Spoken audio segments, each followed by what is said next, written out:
Alright.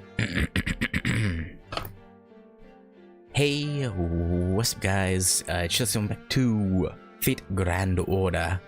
Last time we we've now made it to the Atlas Institute, but last time we were traveling to the Atlas Institute and got attacked by Lancelot. Sir Lancelot. And ended up getting saved by Nito, and now we've met Mr. Sherlock. I mean, he hasn't introduced himself yet, but he's been in my supports before, so I know that's Sherlock.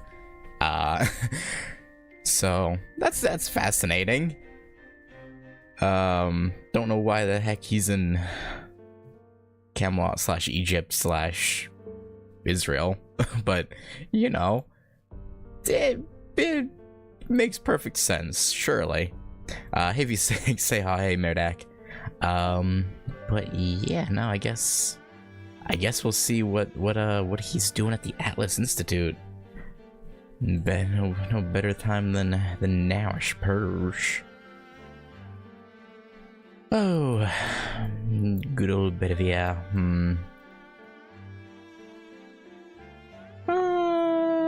Sure, let's go with the OP unit that's in my supports. Why not? Put Artoria in front and let you go, I guess. Surely he'll say something that makes sense to us. Hey, Holmes. Oh wait, no, he did introduce himself last time. I forgot. He did. But it was like the last thing he said before it cut away. You must be Miss Ritsuka, and she is Miss Kirilite. She is the servant, Xuanzang Sanzang. He is the servant to our Tota. And that is, well, what a surprise. A Knight of the Round Table is also among you. Wonderful to meet you, Sir Bedivere. As we share a homeland, it's hard not to feel a certain familiarity with you already. How did you know everyone's true name? I mean, he is the Sherlock Holmes. Why, elementary, my dear friends. There it is, that famous line of his. This man's the real Mr. Holmes. Mash, you and your love of books. You and I have already made contact. Okay, I have to wonder here. Is Sherlock in Fate like Kojiro, and he's considered a fictional hero, quote unquote, or is he considered a real, or is he like, you know, Artoria, who, as far as Fate's concerned, was real? Like, which route did it take with him? You and I have already made contact. Before we met face to face, we met through information. Through information? If I recall correctly, he's considered a real person who is assumed to be fictional by the general public. Okay. They split out. Oh. I think it's fine. Through information? In London, you managed to safely acquire the information I left at the mages. Oh!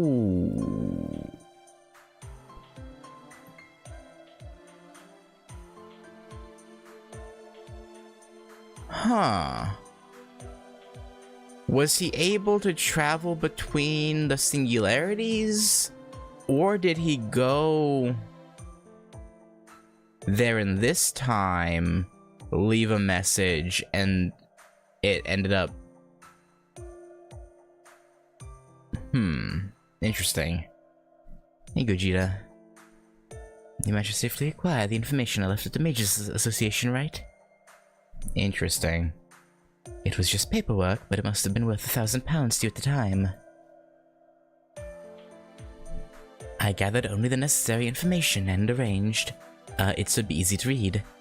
Not much. We just started the first note of today, so we just started talking to him. I gathered only the necessary information and arranged it so it'd be easy to read. At that point, he must have accepted me as a collaborator in the shadows. wasn't Anderson saying something about... Yes. He said someone had organized the information before he looked it up. So that was your doing, Mr. Holmes? Yes, had I made it too easy to understand, Makiri would have noticed. I arranged it so that it would only make sense when a wise person with a true purpose searched for it. You needed to know it in order to solve this murder case and not just be a passive bystander. Murder case? I mean, the murder of all of humanity, I guess. Technically, you know. I would say it's kind of a murder. Yes, it's a murder case, and one on a scale I've never seen before. Or experienced before. The complete murder of the primates by means of the incineration of humanity. Yes, indeed, a mythological murder case. Obviously at a pier. Ritsuka, Lady Mash. I hate to interrupt, but... Who is he? Holmes. I don't remember a knight by that name. How sad. It's true that I never attained knighthood. The person who recorded my efforts, however, did. So the person who recorded your achievements was a knight? Milady? Yes, Sir Bedivere. Mr. Holmes is the most famous detective in the world. His class is... probably Castor, right? He is one of the true forefathers of all detectives. Oh, if only the Monitor was alive, the Doctor would have been overjoyed. And I'm especially moved as well. Sherlock Holmes is real! Well, I mean, again, you say that, but... okay. Well, again, I guess, as far as fate's concerned, I guess he is real, but... yeah. In other words, Sir Arthur Conan Doyle's novels were biographies by Dr. Watson. Watson's side job. If it makes an innocent girl so openly happy, then our work was well worth it. But Miss Curelite, my true identity, my essence, is slightly different from what you may think. And sad, but that is not the purpose of our gathering here today. I cannot yet accept your case, Miss Ritsuka. Oh, you can't? Mr. Holmes, you appeared in person without even a disguise. So I assumed... Ha ha ha ha! What a good fan. You're very aware of my personality. Whew. I would very much like to cooperate too, but there's a case I must solve first. Sir Babbage asked me to do so. Okay. He only had a little bit of reason left in him, just a speck, but it was like a glittering star. It is in exchange for that. Until that case is closed, I cannot make ties with Chaldea. Fair. But that is not a vital problem. I'll leave the battle to you heroes. I am a detective. I have no interest in justice or honor. I just solve mysteries. That is my duty. It's exactly the Holmes I imagined. Mash, don't fangirl on us now. What sort of mysteries do you mean? We can talk about that next. After all, it seems our journey will be a long one. You'll help Ritsuka but won't join us. Is that right? Yes, I came to this institute in search of knowledge. The old man of the mountain must have talked about needing to know everything, right? In that case, you should head for the central area of this institute. I, too, have business there. It is far from here, about half a mile underground. The path twists and folds over itself, much like a labyrinth. I'll show you the way there, and you'll eliminate the traps with your strength. It's quite the efficient collaboration. Now let's hurry. Infinite knowledge awaits us. Maybe knowledge that might drive us mad, more like.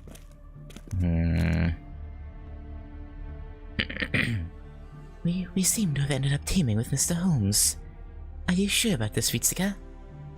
Objectives are the same. Yeah, why not? Foe. I see.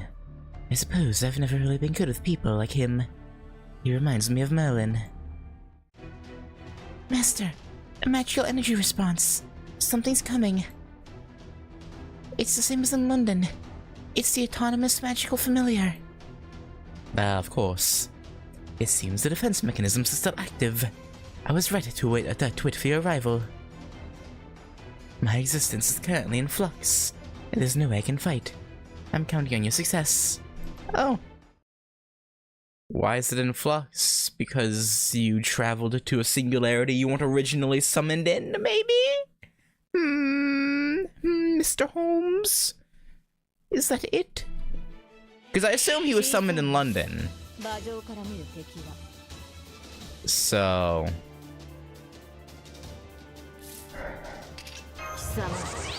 if he was summoned in London and he somehow traveled here, it would make sense why he's unstable.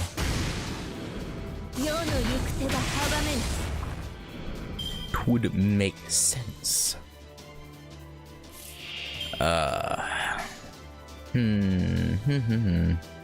She is AoE, correct? Yeah. I'll probably save it for the last battle, though. So let's just do this. I guess I could have done a quick card at the front. Yeah, maybe I should have. But there's no guarantee I would have gotten crits, so.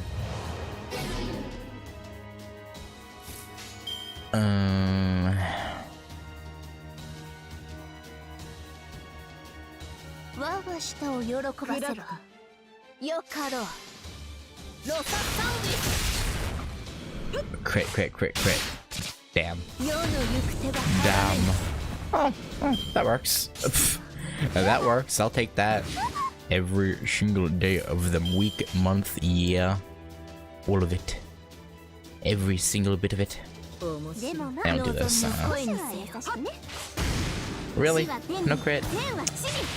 I'm shaking my head.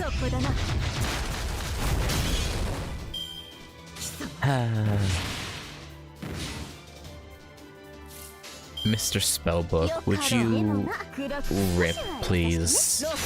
Would you RIP? There you go. Alright. Alright, what do we got now? More books, probably? No, auto defense unit. Oh, what a big boy. Interesting, okay.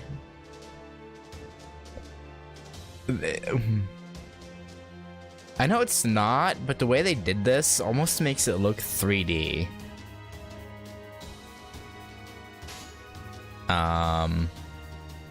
Honestly, I probably should have used Chernobyl Phantasm earlier. Now there's like no real need for it. Because I assumed there'd be multiple enemies in the last battle, but there's not.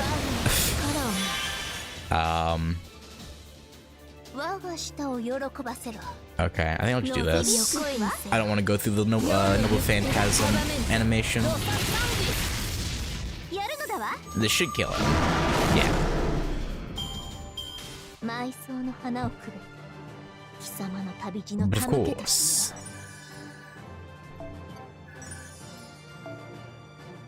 Noise, Eternal Gear. Right now I need 20 Dragon Fangs for Mordred. I think it's Mordred Rider's Final Ascension. Also, you know, okay, this is completely random, but Mordred, you know, beach, you know, surf girl Mordred bothers me. So her first ascension, right? Her first stage, she's untanned with just a bikini. Final Ascension, she has the tan, but she has a jacket on with her bikini. Like, why can't I have just a bikini with tanned Mordred? Why can't I? Why only the jacket? Why? Like, let me take the jacket off. Like, I don't know. It's random, but it bugs me.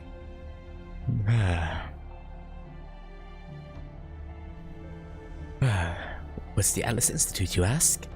An excellent question, Miss Ritsuka.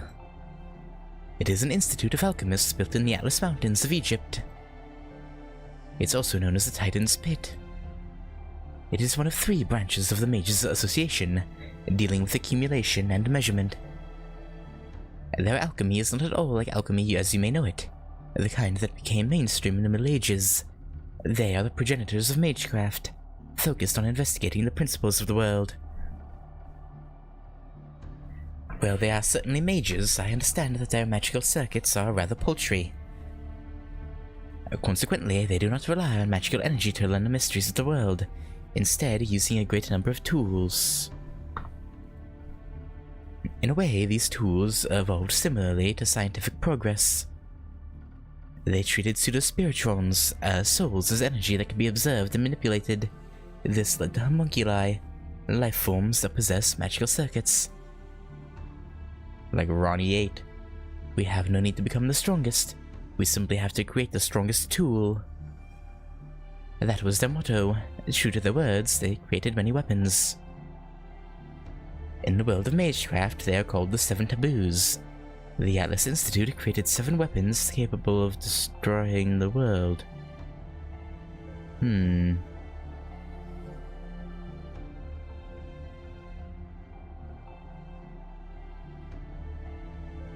Random thought.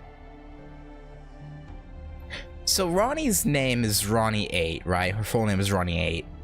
I had always assumed that was because she was the 8th Ronnie, and that might be the case, but is it actually that she is the 8th weapon? With the potential to be able to destroy the world? Like an 8, you know, kind of like an 8th, because obviously, you know, Extraverse takes place later, right? So it could be after the fact where they created an 8th? Probably not. I'm not just spitballing. It's probably just the fact that she's the 8th Ronnie. But it's just that she's the 8th woman?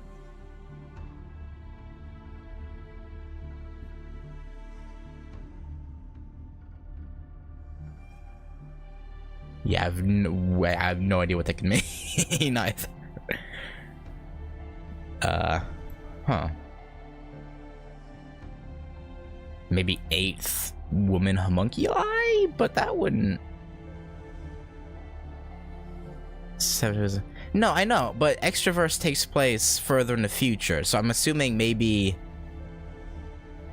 Or, you know, maybe her creator made her with the intent to be a weapon rivaling the 7 Taboos. That's mainly what I was getting at. Not... Yeah. It makes you feel better as a Ronnie 6 in Face School Life. Huh. Yeah, I gotta read all the other, you know, like Fate Redline and all those at some point. I just, yeah.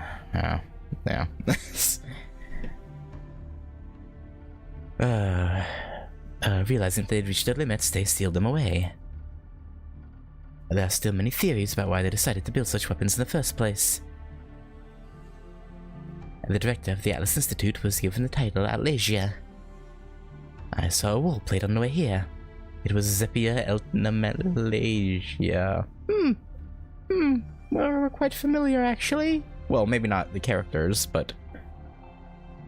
You know, He was likely the last director. There seems to have been a successor designated, but the name wasn't recorded.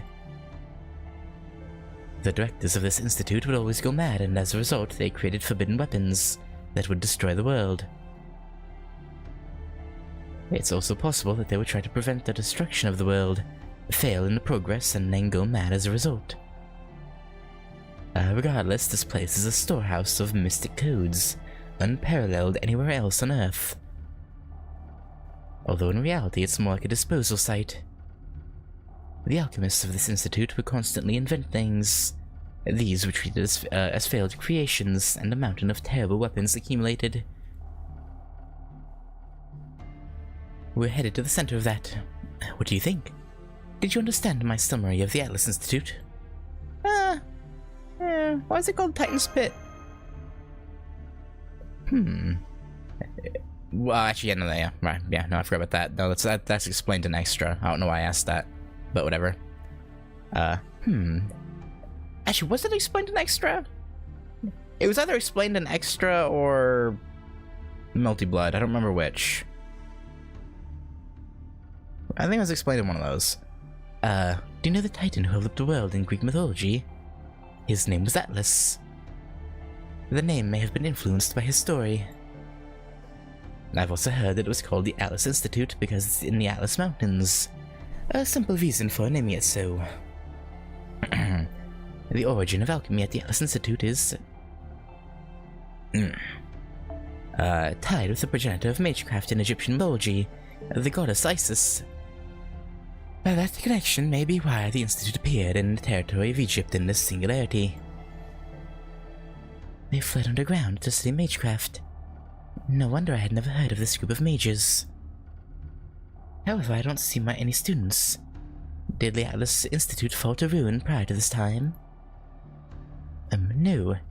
As far as I've been able to deduce, the Atlas Institute was active from the BC era up to 2018 AD. If there aren't any people here, then...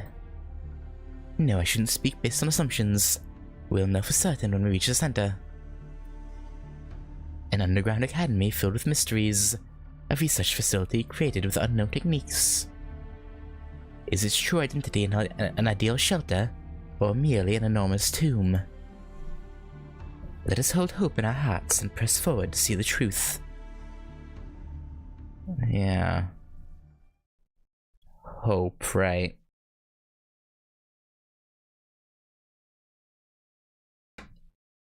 Because hope has never led us astray before. Surely.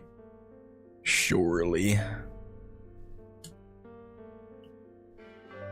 Okay. Let's switch it up a little bit. Let's use Vritra.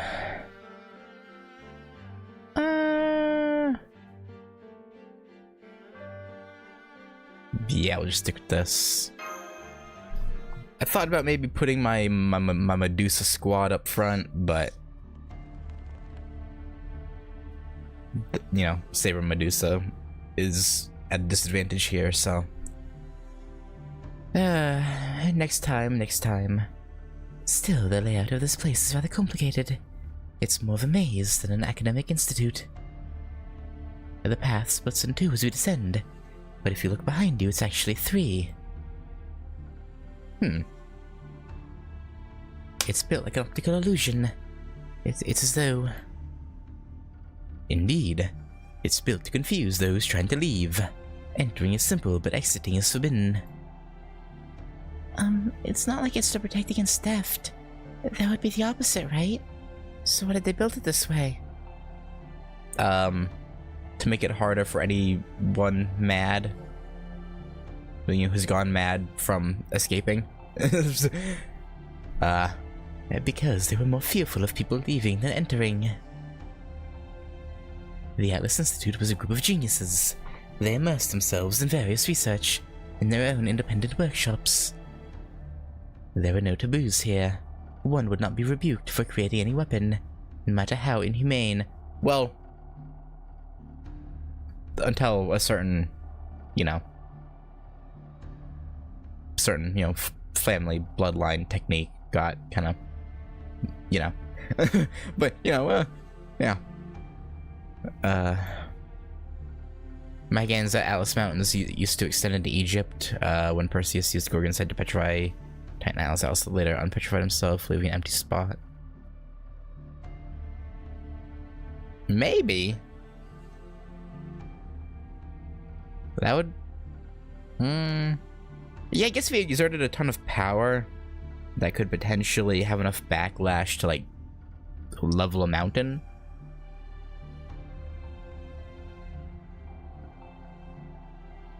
Hang on. I just have to reply to this. Yeah, no, I could see that could make sense. However, there was one condition. What was created here could never be brought outside.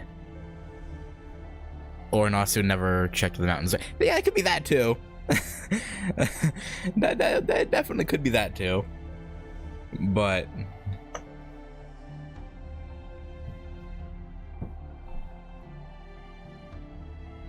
if that is the case, it's one of those things where you kind of have to fill in the blanks, right? Like if Nasu messed up, you know, well, come up with a reason as to why it would be that way, you know? No. That was the greater principle of the Atlas Institute. For over 2,000 years, they stubbornly kept this rule. An exception would be the 7 contracts created when the Institute was established. The Atlas Institute promised to cooperate with only those holding these special contracts. I'm sure this agreement caused headaches for generations of directors. Their contracts arbitrarily made by their ancestors, after all. They had recovered 4 of the contracts by 2000 AD, but the whereabouts of the other 3 remain unknown. That's bad. Oh, sorry to stop so abruptly, but there are more defense mechanisms. I expect you can handle them. Yes, sure. If I must.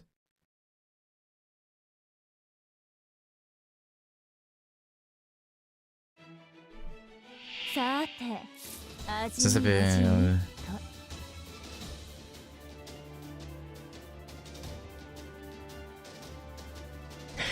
What? No, but wasn't their reputation only ruined,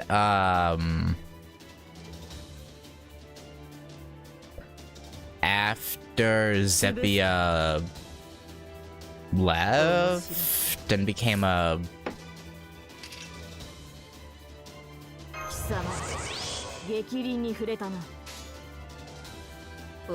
I mean, obviously he used his, oh, I forget the name of it, to, like, steal other people's research, right? But wouldn't he have still been, at this point in time, respected? I don't remember the timeline that was laid out in Melty Blood.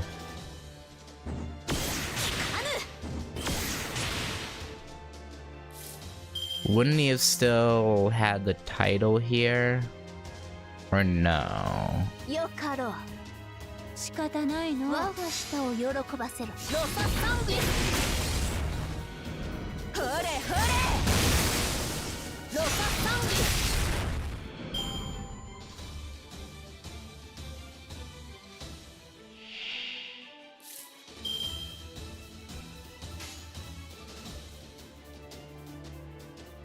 LA's current director? No, because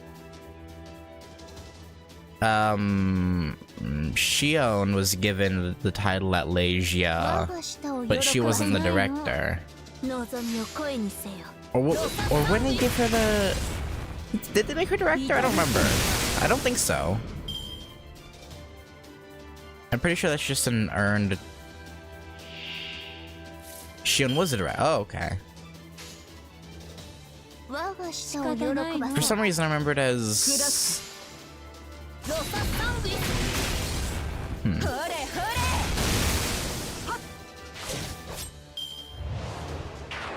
Yeah.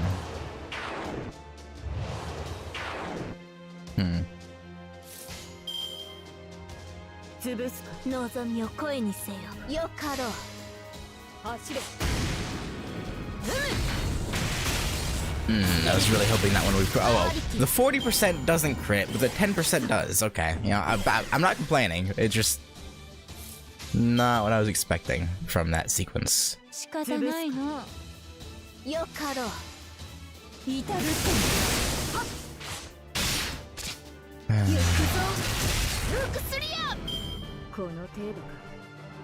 Man, I kind of want Vritra.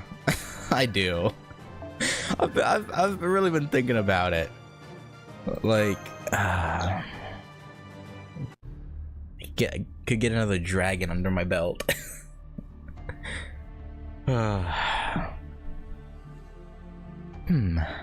Miss Vitsuka, having watched 2 of your battles, may I comment on your leadership? Sure, yeah, why not? Gotta take criticism. Anyway, Miss Vitsuka, to be honest, I'm quite surprised. Your fighting abilities are unbelievable, but they're still only secondary to something else. Okay? The root of your strength lies in the style of your contracts. I'm sure there's no precedent in history of a master with connections to so many servants. An even more shocking aspect is the length of time that this has continued. Yeah, shouldn't we be, like, massively drained of energy? Of mana? Like... Normally, servants are only summoned temporarily, and only for a particular battle. Perpetual contracts like your own are unthinkable, yet it doesn't seem like you have any particular secrets, Miss Ritsuka. In other words... In other words, what? What? By the way, Miss Kirillite, it would appear you still don't have full control of your noble phantasm. Why is that? Is it something beyond your means? You changed the subject? What the heck? Yes, I still don't know the true name of the heroic spirit who transferred this power to me. I mean... that's not it. The true name isn't a big issue. You've simply erred on which foot to set forth on. But be at ease, you'll have the solution soon. Given the information, there's nothing I can't uncover. No, that was rude of me. That sounded like bragging. There are some things that even I don't know.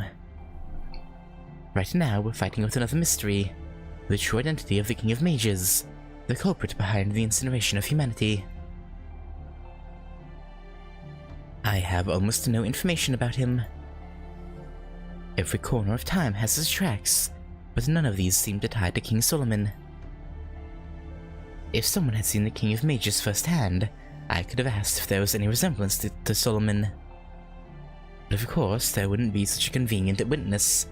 I have no choice but to continue inferring from information.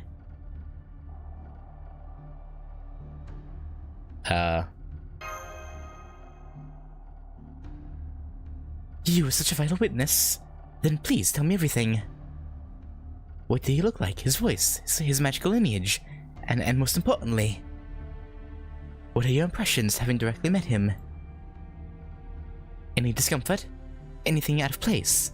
A sense of discomfort would be the most important key. Try to remember, no matter how trivial it may seem. Was there anything strange about the King of Mages? Now that I think about it... Is there something? Something seemed to be missing. Something missing? Missing, you say? For a human who had never seen the King of Mages before, to say such a thing. He must have made an oversight, trivial though it may be. An oversight that, though unintentional, was enough to arouse suspicion. Miss Kirillite, I'm sorry, but could you draw a sketch as we walk? I'd like a picture of the King of Mages you saw. Normally you'd be cursed for even making an attempt. But here in Atlas they likely have perfect measures against outside curses. No harm would come to you. I understand. I'm no artist, but I'll try to draw what we saw. And may I also say something, Mr. Holmes? I didn't sense any sort of discomfort like my master did, but... what the King of Mages said, how he acted, it wasn't consistent. That was what seemed out of place to me. He was sometimes violent, sometimes calm, even totally indifferent toward us at times.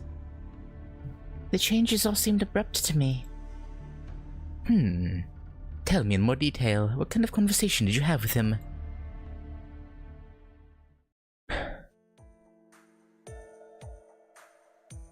I see. Thank you, Miss Kirillite. That was very useful information, enough to inch a little closer to the true identity of the King of Mages. You're welcome. I'm glad I could help. Quit fangirling, MASH. I'm guessing from your conversation, the King of Mages is akin to a mirror. A mirror? Correct. A mirror reflects those standing before it. A mirror that shows the nature of the person speaking to it. If someone vulgar speaks, he answers just as rudely. What if someone wise speaks, he answers with equal earnestness. He responds to the cruel with cruelty, and to the calm with benevolence. It's not that he lacks his own sense of self, or that he has multiple personality disorder. He's just not confined to one single alignment. No, it's the exact opposite, in fact. That's his nature. I see. Mordred was crude, so... But he said he isn't interested in us. He said life has no value. I don't think anybody who was present thought that way. That's exactly it. That's the part I find frightening, Miss Kirillite. No interest in humans. That is the truth for the King of Mages. As proof, he has already destroyed humanity. He is unlike the Lion King who seeks to destroy this era. He has already won, which is precisely why he has shown his true form. Of course, he would have no interest in us. It's because he's already moved on to his next project. For example, suppose there's a desk here with a project labeled Incineration of Humanity sitting on top of it. He finished that project long ago. Now he's at a different desk, ready to start anew. Normally that would be the end. Humanity wouldn't even have the option of fighting against him. However, a miracle occurred. It goes without saying, but that miracle was Chaldea. Although it's simply a minuscule space remaining at the now uninhabited desk. To the King of Mages, incinerating humanity is already a finished project. You're saying that's why he has no interest in us? Ahem. Yes, to be precise, it's because he's occupied with his next task. What frightens me is the true nature of that next task. Listen well. You can say that this case was the perfect crime. Nobody could prevent the plot from occurring. We were completely defeated, unable to even make a move. A detective works after an incident occurs, after there are already victims.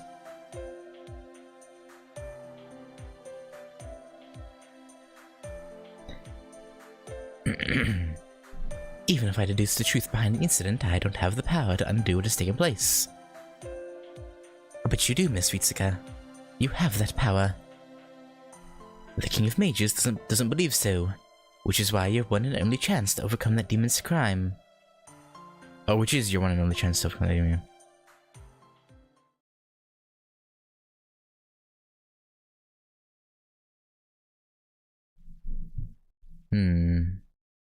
Makes sense, I guess. I suppose. Sort of. Oh, who should we use now?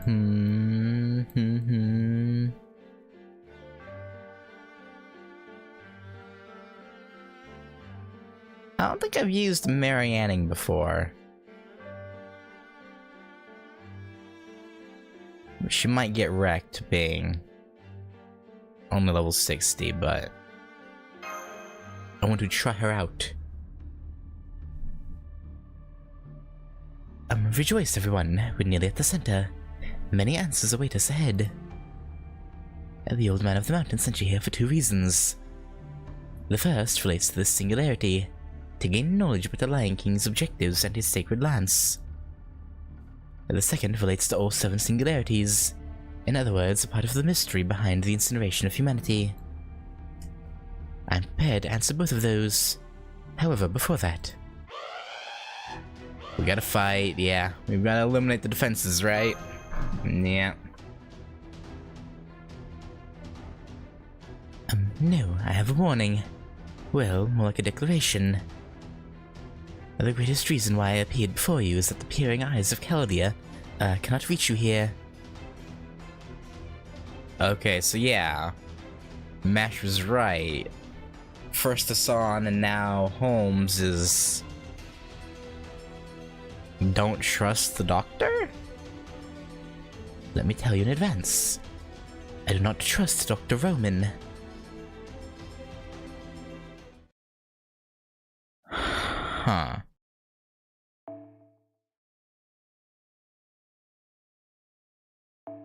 I should feel offended, but I'm sure they have their reasons. I'm sure they have reasons. Probably.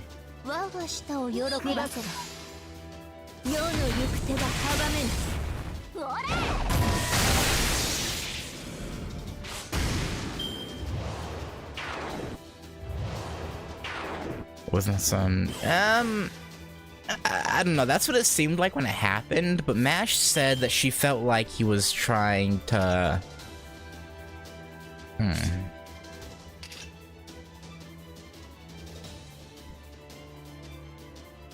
disrupt him, so I don't know.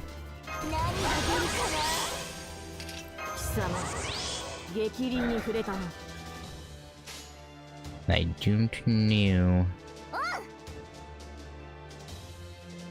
Actually, hang on. Let me retarget and give me a full combo of her.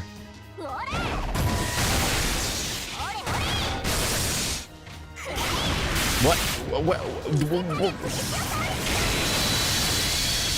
Okay, she has like little dinosaur sea creature thingies.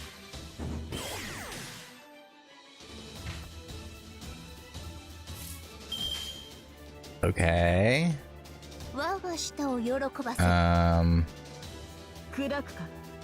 It's odd. I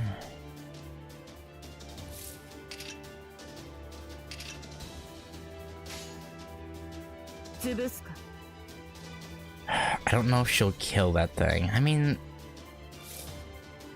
she's attack up. Probably will. Okay.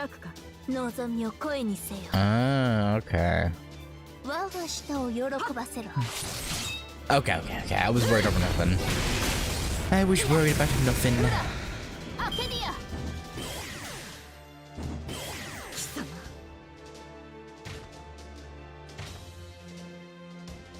Why does she have, like, sheep horns, then?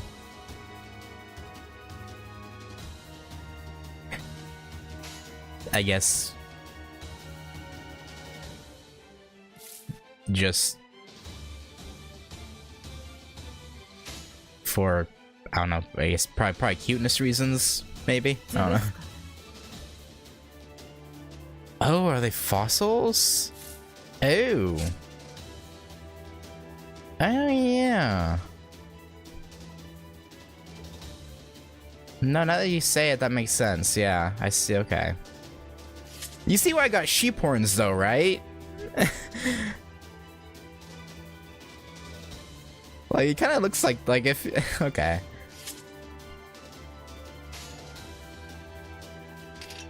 It being fossils makes more sense, but...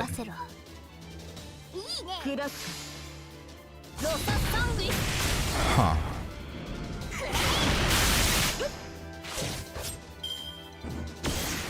How is she keeping them there, I wonder? Does she just have them, like, glued to her ears, or to the side of her head? I don't... Huh.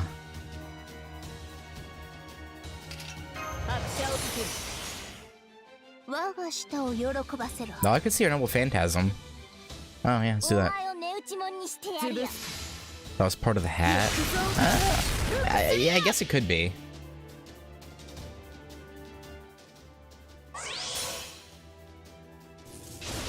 Doesn't really look like it. Oh.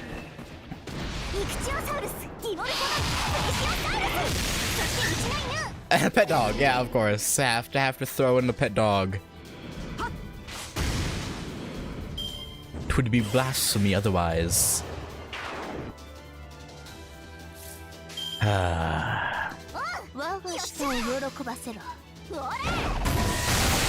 Get hammered. In one of her ascensions, they float by her head.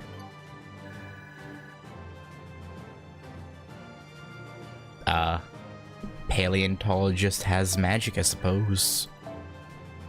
Some ancient dinosaur magic. Hey, Judiel. Oh. We are exploring the Atlas Institute. Flashbang. Oh.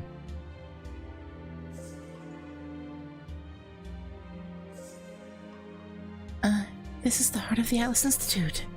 We're underground, but there's a Sky Master. This place is the size of a city. I can't believe they were able to build such a vast structure here. This sure looks like an academic institute, alright. They have everything necessary for humans to live their lives.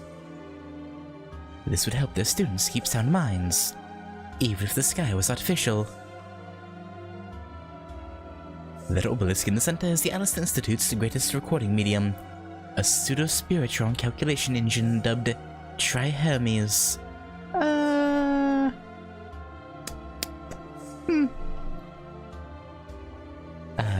Trismegistus in Chaldea was based off it. That's the original?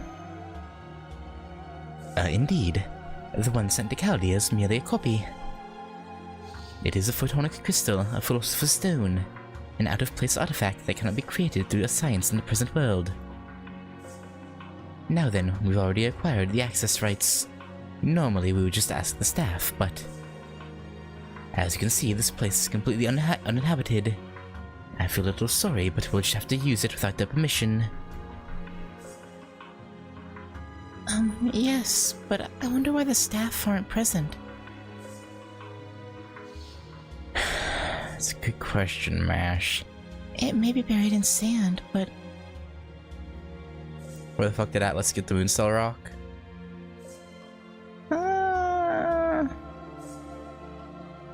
Is that what it is? Or are you talking about something else? Transport only go Castoria. Yeah, me personally, I'm waiting for Castoria, but I don't know. Oh, the Photonic Crystal? Wow.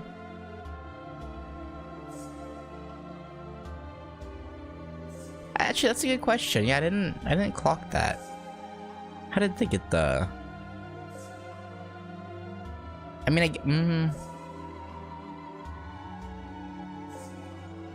I guess...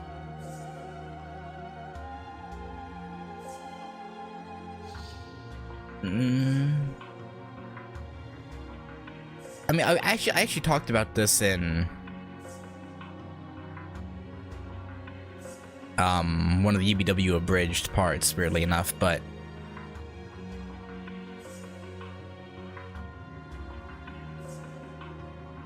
I don't remember. Someone answered me. I don't remember what the answer was though, off the top of my head. But like, it's possible the Moonstell does still exist in the other timelines. Maybe it just doesn't do the Holy Grail War thing, and it only, I don't know.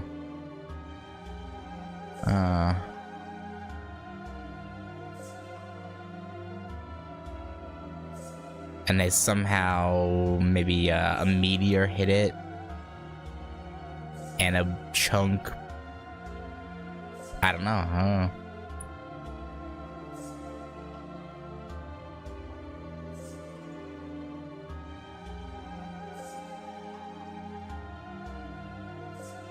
And, oh yeah, it could be that Atlas Institute just figured out how to make it too, I guess. But I don't know. It may be buried in sand, but all the equipment seems to be operating like normal. The answer is obvious. This is Atlas in 2018. In other words, the one from your time period. Atlas from our time? Now that you mention it, Da Vinci said something like that. Something about how in Egyptian territory there's a foreign object from yet another era. It must have been this. I believe so. The mages may have been incinerated, but the Atlas Institute itself didn't vanish. Now let's get to the main issue. Tri-Hermes contains recordings of all events. Since we aren't alchemists of Atlas, we wouldn't understand everything it contains, but... the simple truth we should be able to understand the results, although it would be like looking at a mathematical equation solution. Peeping isn't a good hobby, you know, you pervert. That's not what I'm doing. I'm only interested in the honest truth. Right, okay. I would never do anything so shady. The only thing that excites me is the truth itself, not personal lives. Now try Hermes, a soaring bird of the underworld. Answer my question. Tell us of a certain incident, erased from all records and descriptions. The Holy Grail War that occurred in Japan in 2004. Oh? The Holy Grail War? Don't tell me you mean Singularity X. Don't you mean Singularity F? When did Holmes show up? At the end of last part, when we got to the Institute after Lancelot encountered us. Well, the director did talk of the Holy Grail War, held in Singularity X, but are you saying that's the truth behind the incineration of humanity? The true origin? I mean, yeah. No, it's not the origin, but it is an important factor. The Holy Grail War. That is a grand ritual. Where heroic spirits are summoned to fight, in which the last surviving mage and servant standing obtain the Holy Grail. You already know that much, right, Miss Ritsuka? Very well. That ritual did indeed take place in 2004, located in a certain city of Japan. I checked the records of this war. However, I couldn't figure out what happened during its course, or how it concluded. The only traceable data was from when the Holy Grail War started. The identities of the 7 mages who sought the Holy Grail. Among those 7 who participated, one of them was related to someone you knew. Or to be precise, the daughter of that person. The previous director of Chaldea? That's right. The father of Olga Marie Animosphere, the late director of Chaldea. As a lord of the Clock Tower, he secretly headed to that regional city of Japan, and participated in that bloody ritual.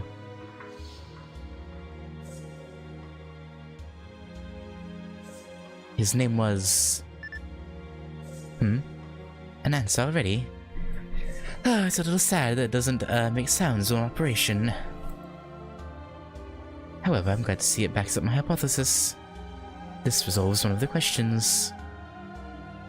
The winner of the 2004 Holy Grail War in Japan was Melisbury Atmosphere. So, the director's father is or one of the causes?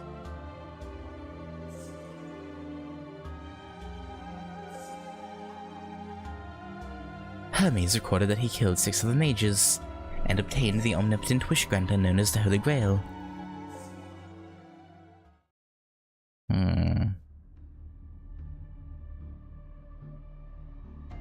He obtained the Holy Grail? And that's before the incineration of humanity? Before the race shift was carried out? Correct. Records indicate Melisbury brought his assistant along to the Holy Grail War. And that having been given special exemption the following year, the assistant was then invited to join the staff of Chaldea. He became the top of the medical division in his early 20s. So special is the word for it. I'd hesitate to call him a normal person. Top of the medical division.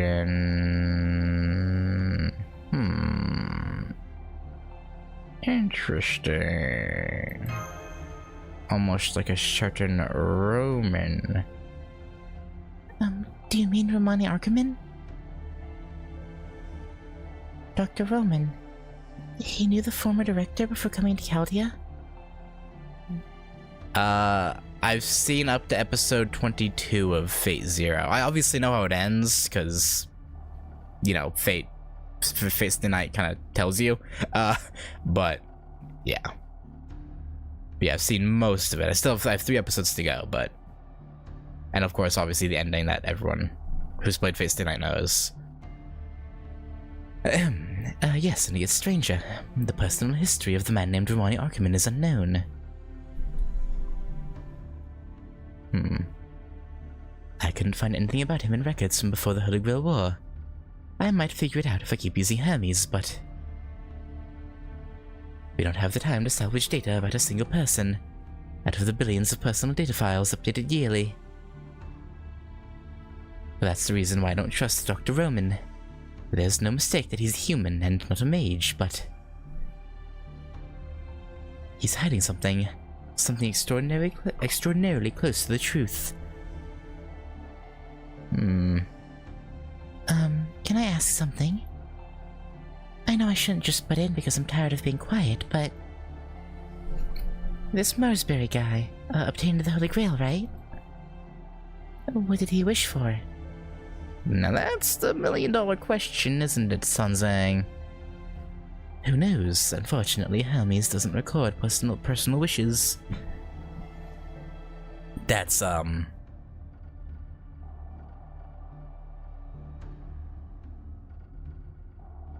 That's okay. The only things recorded are results. According to Hermes, Marsbury went on to become a great mage. To the Clock Tower, Chaldea, and the Atmosphere, that family's theories were mostly disregarded.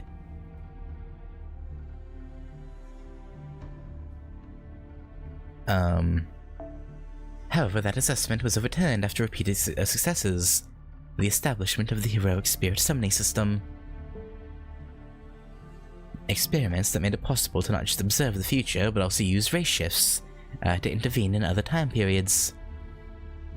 Chaldea was nothing more than an observatory in 2004, but then gained vast amounts of equipment like any other research facility. It's safe to assume that Marsbury wished for fortune. He had no reason to wish for the incineration of humanity.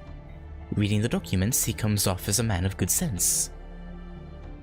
His desire was ordinary, his envy was ordinary, and his love of happiness was ordinary. That's the type of man he was. In that case, he was either used by a third party, or he stepped into a minefield of destruction without even noticing it himself. A third party? Like Professor Lev? Yeah, that would probably be the one. Lev Lina was appointed to Chaldea at the turn of the century. That coincides with the time when technology to construct the observation lens, Sheba, was provided to Chaldea. Lev Lina was working under the King of Mages, I have no doubt about that. I mean, yeah, we know that already. To be honest, this causes me the biggest headache. Chaldea caught the eye of Lev and he infiltrated it. In that case, there must have been some issue at Chaldea before the Holy Grail War of 2004. That war was just a way for Marsbury to obtain capital. There's a possibility that it wasn't related to the incineration of humanity. With that in mind, I don't want to say this, but it would mean this about Romani Archiman. We don't know what he was doing, but he had no connection to the incident. A simple nuisance, a mystery. Someone who doesn't really matter at all. That's the conclusion that I can draw. Okay. Then why are you still untrusting of him? Because that doesn't make sense? What's that supposed to mean? That's ridiculous. It sounds just like Roman, doesn't matter.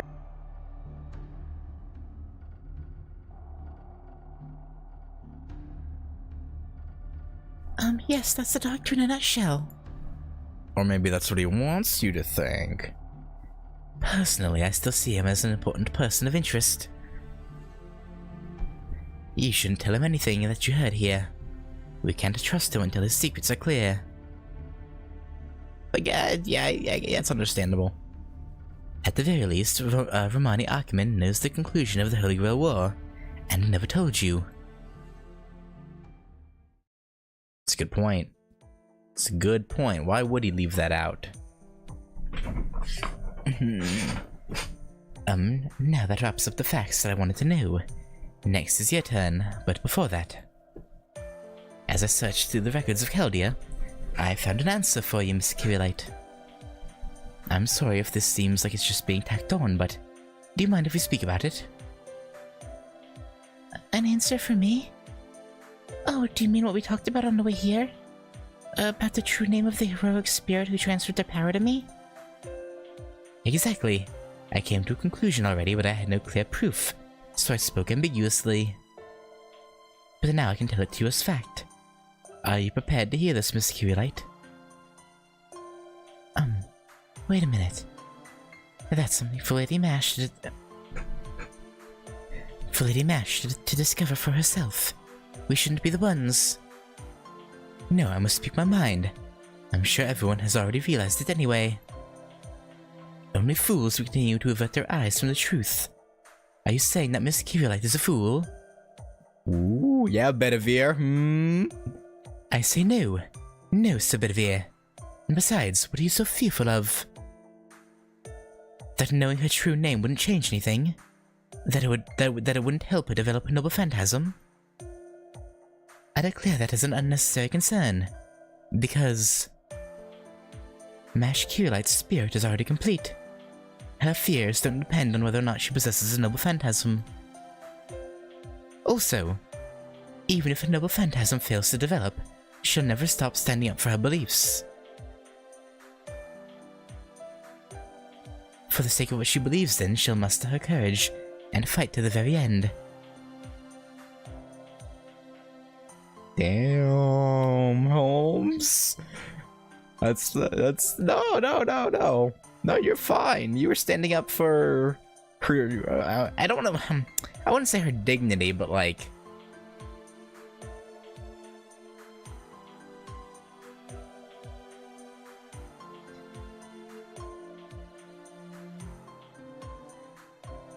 No, I guess dignity, because in his mind, not telling her would be insulting her intelligence or treating her as a fool.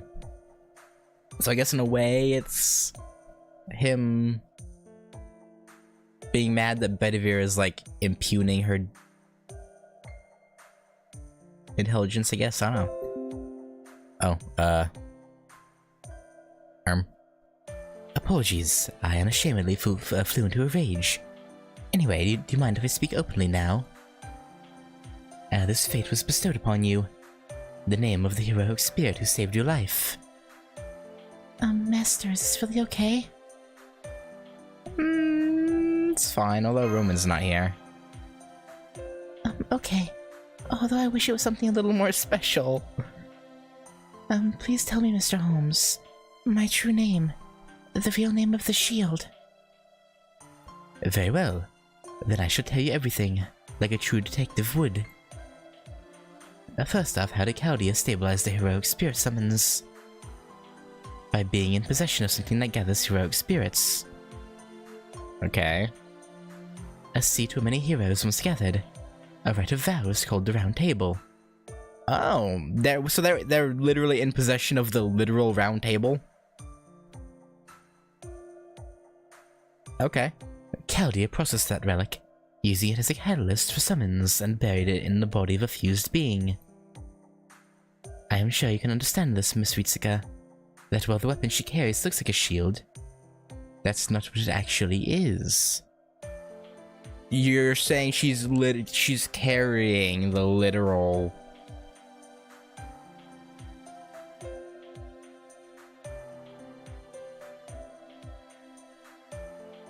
The first servant you contracted with is actually groundwork for gathering many heroic spirits.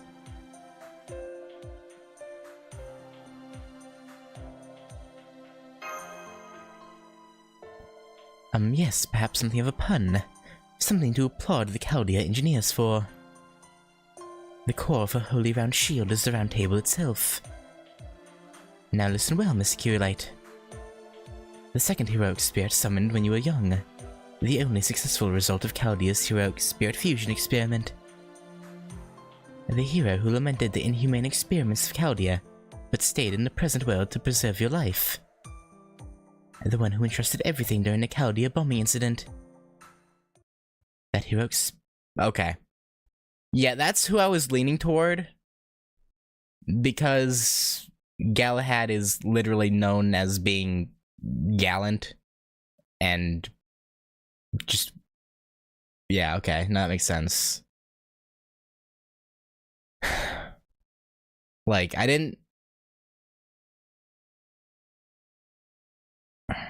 I'll be honest, I was kind of leaning toward Ptolemy, but whatever the hell his name was, the one I hadn't heard of, but it makes more sense for it to be Galahad because of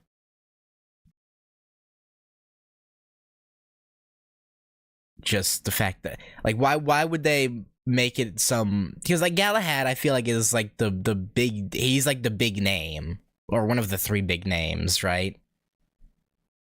Like, you think Knights of the Round Table, you think Lancelot, Gawain, Galahad. Like, for me, Agravain, Gareth, none of them come to mind. I guess Percival also comes to mind too, but it would be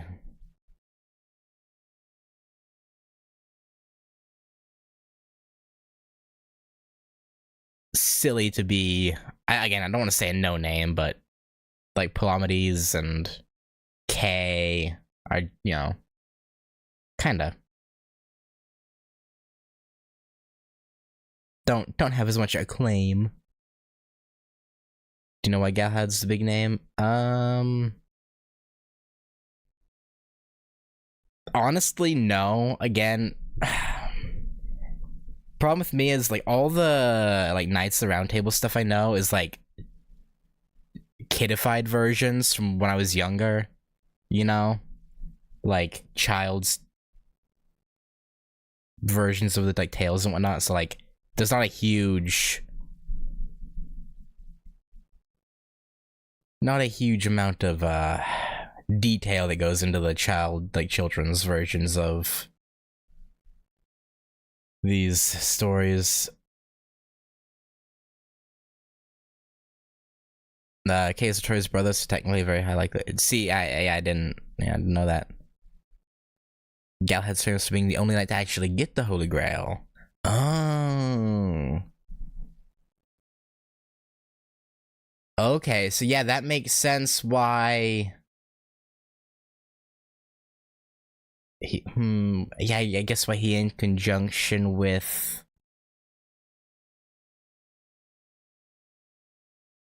the Round Table would be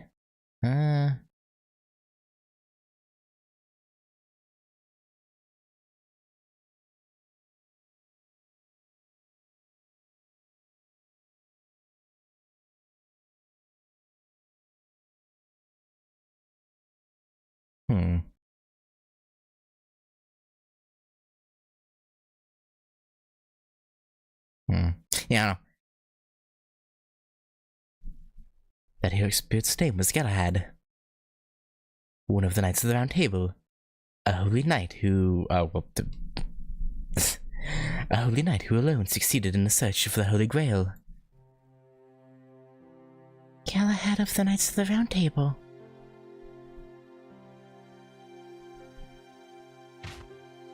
Mash? Did you just pass out?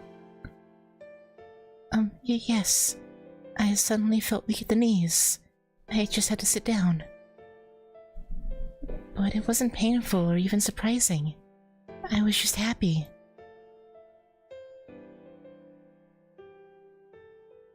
So I'm guessing the reason why the summonings start becoming successful is because Galahad woke up and gave his power to Mash, right? Like, because he is one who obtained the Holy Grail, that his power plus the Round Table acts as like the catalyst for like successful summonings.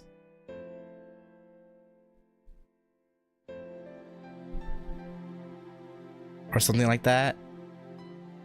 I finally don't know the name of the person who believed in us and helped us back then. I feel so happy right now. I wonder if I fought well enough to not soil his name. See, it's just as I said. She's just that kind of girl. She never forgets gratitude. Why would she hold any pessimism in her heart towards the one who saved her life?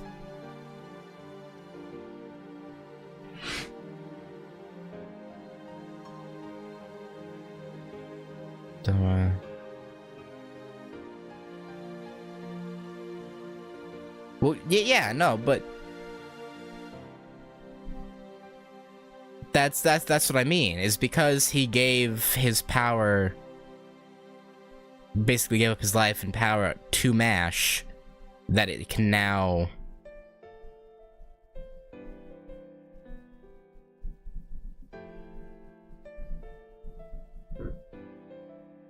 use that power to successfully summon.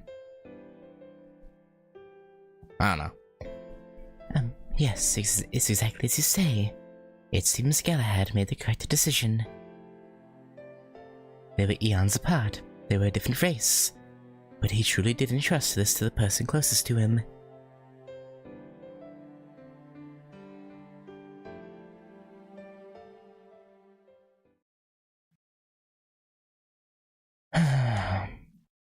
I will say, though, I was actually kind of hoping it would end up being Palamedes, just because I feel like, again, as you guys said before, they're probably not gonna add the last, like, 3 Knights of the Round that aren't in yet, but it'd be cool if, it would have been cool to have a straight-up Galahad servant. I don't know. Servant profile has been updated, new voice has been added to my room. Again, though, I still don't see why you couldn't add Galahad. Like, it be a separate spirit origin. Like a saber. Even though there's a ton of sabers, but that's really the only one that would make sense, but I don't know.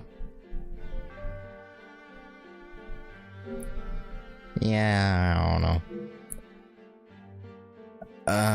Some of the lines imply that as far as people responsible for the project were concerned, even without awakening Galahad's power, MASH would successfully serve as a catalyst.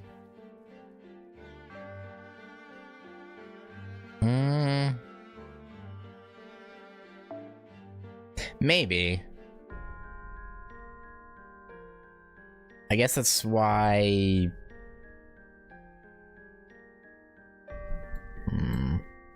why Da Vinci was successful, maybe? But then they hadn't been... Actually... You know, they hadn't been successful since, though.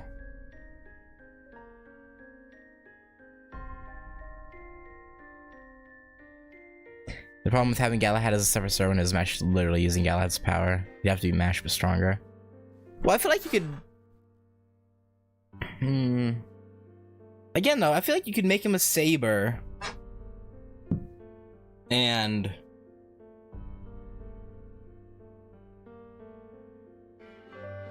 I don't know. Maybe...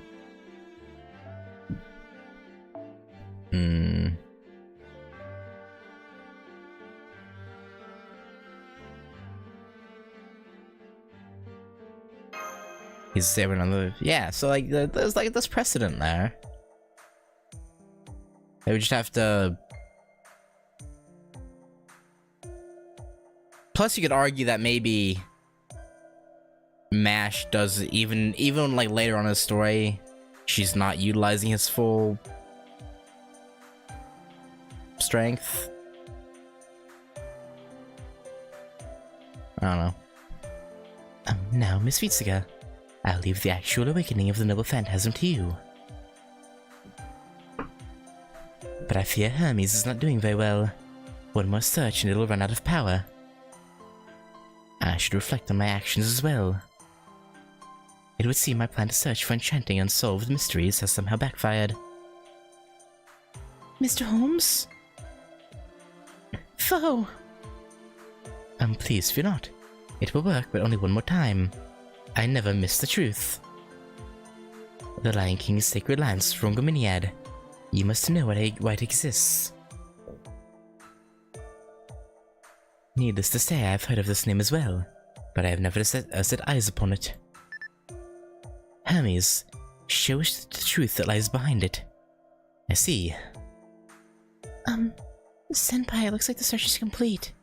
Hermes seems rather useful. Foe! The lance that the Lion King possesses. How much do you know of it, Sir Bedivere? Very little. The king had a number of holy artifacts, aside from the sword. I imagine Rongominiad is one of them. Even the Knights of the Round Table were not informed of it. Merlin called it the tower at the ends of the world. A pillar of light that stands far west of the Isle of Britain. A tower that stands beyond the horizon, at the edge of the world. A tower? But it's a lance, right? I mean, I understand they're both long and pointy, but... That answer is beyond me, I fear. Mr. Holmes? There are two lances, Miss Sonzang. The first is the massive tower that pierces this world, the lance in its physical form. It is an indication of the lance's strength. It would seem that it indeed exists as a tower, but it cannot be accessed by humans. Most importantly, it exists at the edge of this world. One can never reach the edge, no matter how much they walk. The tower stands at the edge of this world, seeing all of mankind and protecting it. So you're suggesting it's a powerful magical tower with a great view? And the other is the lance that the Lion King wields. Think of this as the shadow that this tower casts upon the world. A personal weapon that allows the user to use the skills, the authority of the tower. So the tower is the mainframe while the lance is the terminal? A great analogy, Miss Kirillite. The tower will continue to exist at the edge of the world, while the lance is held by the tower's keeper. The only mystery that remains is why the tower is pinned on this planet. There's a theory that our world, the human world, is nothing more than a textured place upon the surface of this planet. Our understanding is this planet's ruling intelligent life form, the laws of physics as we know it. The texture that results from this understanding is our world, and it is sewn tightly to this planet so as not to be removed. What keeps it in place, my friends, is the phenomenon known as the tower at the ends of the world. And this tower is not limited to the Isle of Britain either. There are several around the world, one of which is the sacred lance currently in the Lion King's hands. The tower at the ends of the world. Now I understand what it means. The king is trying to use such a dangerous thing to... It's like a pagoda, a vessel for receiving faith. I get it. But how is that related to the state of the Holy City? What does the Lion King intend to do with it? Most likely, the Lion King intends to use the lance as the tower. The Lion King intends to create an ideal world at the Holy City by gathering only the chosen ones. Not simply a pure human being, but one that will always do the right thing no matter what. According to Hermes' calculations, the sacred lance can store up to 500 souls. The Holy City was built over the Holy Land in a single night. It seemed impossible, but not until you understand why. That city is the sacred lance itself. People that were brought to the city have all been sealed inside it. The Lion King claims he is quarantining pure humans, but the truth is that he's not letting them get away. It's an elaborate trap. Impossible. That city is Camelot. The details may be slightly different, but I have no doubt. It's Camelot. How? How could that be turned into such an evil? No.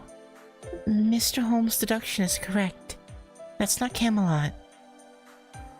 True, the castle of Camelot was created by fairies. It's no wonder it appeared overnight. But that's not right. I had a really bad feeling from the moment I saw it. That's the outer shell of Rangominiad. It's not something that will save humanity. Then, what will happen to all of the people inside the holy city? They must live lives of captivity, while being protected by the king. To live or to die, that is not the issue. All those in the holy city will be consumed by the lance. The sacred lance is similar to the Atlas Institute. It's the shelter Sabedivir. However, there is no room to exist as a life form. All of them are being herded as virtuous human elements.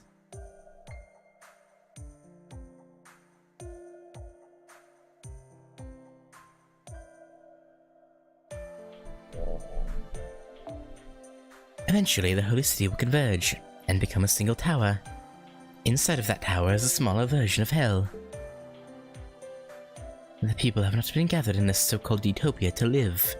They are samples, to be stored for all eternity underneath the Lion King's command, as though displayed in a case to show the value of mankind. It's fucked up. How could this... Whoever's behind such a malicious deed can't be human. Yeah, it is similar to the Dust of Osiris.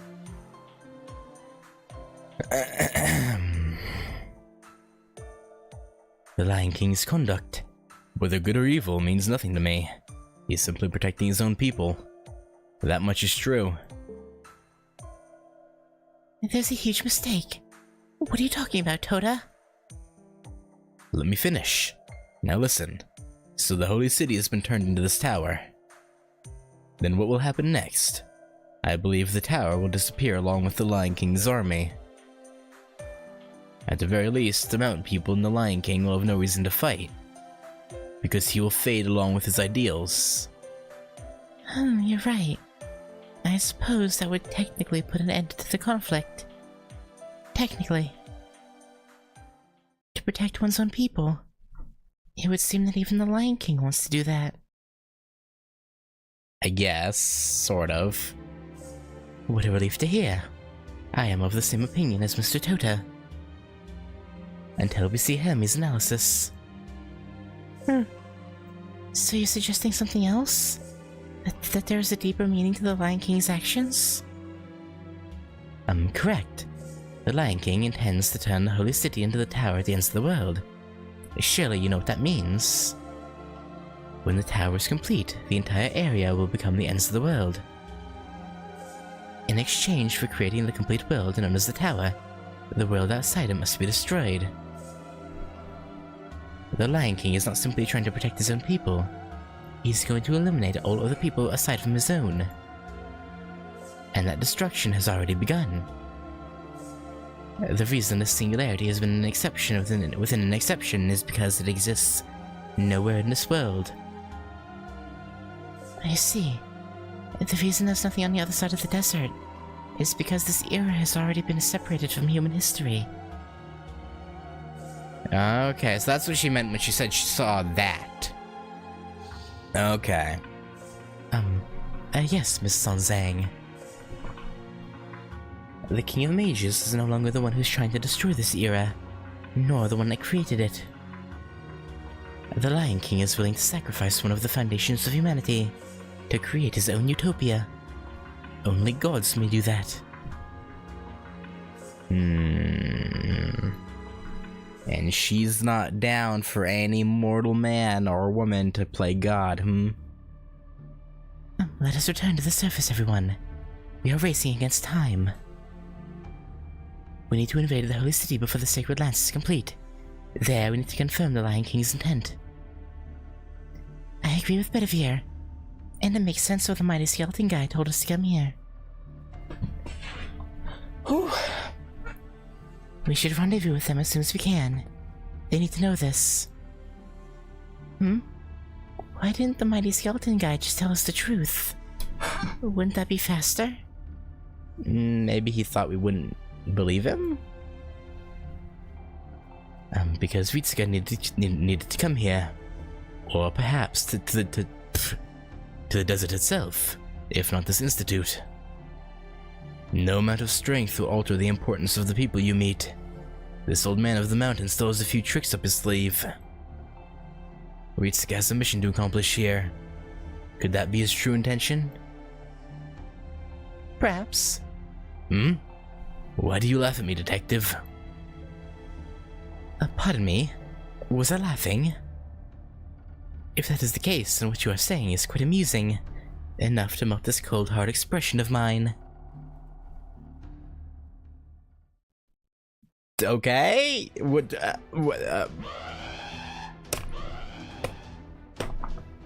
Okay. I guess maybe the mission was to retrieve Holmes. Maybe. Wait. We have to deal with this on the way back too. But of course, and this time the opponent is stronger than any others we faced. The Atlas Institute does not want people to leave. I thought I've explained this to you. This is the final battle in this underground lost world. Let's make it count. Is it gonna be some homunculi, probably? Maybe a giant homunculi? Alright. Okay. I mean, it still could be. There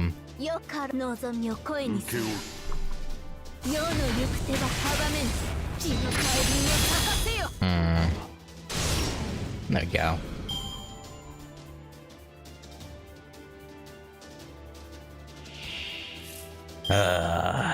What? Oh. What do these heckin' things think they're doing? Do they truly believe they can keep us here? What silly creatures they are. Ow. Ow. Ow. Why does everything in the singularity hate Artoria? It's so fucked up.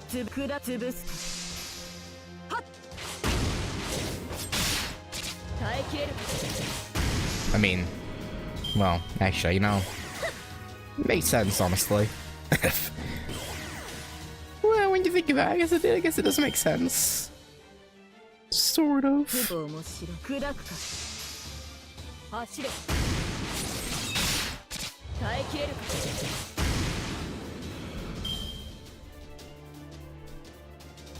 I mean, yeah.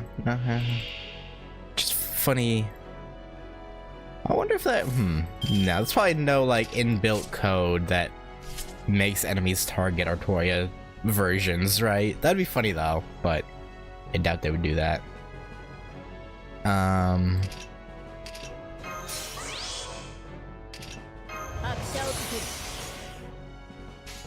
But it would be amusing. Yeah, sure.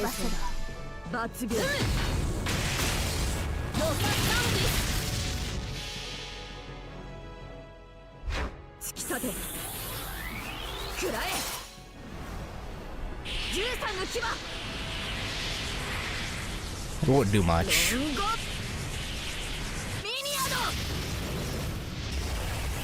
Yeah.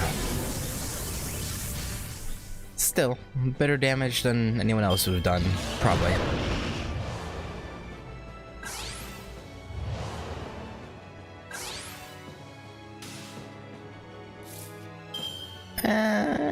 Okay.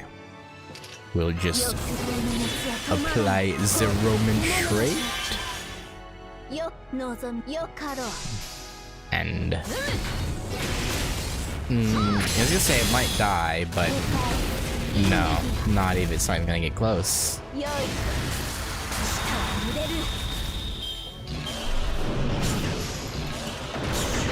Why did I think it would? Ow! That hurt a lot. Why the heck would you do that? Get stunned. Artoria, you're out. Give me the Medusi. Okay.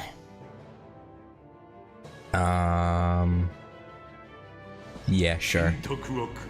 我が舌を喜ばせろ。 Does First Hassan have the same VA as Zoken?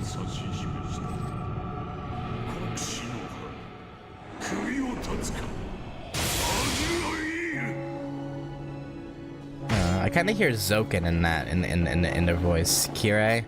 Yeah, Kirei was the other one I was thinking. I almost said Kirei first, but the more he talked, I was like, kind of sounds like Zoken a little bit. So I ended up going with Zoken.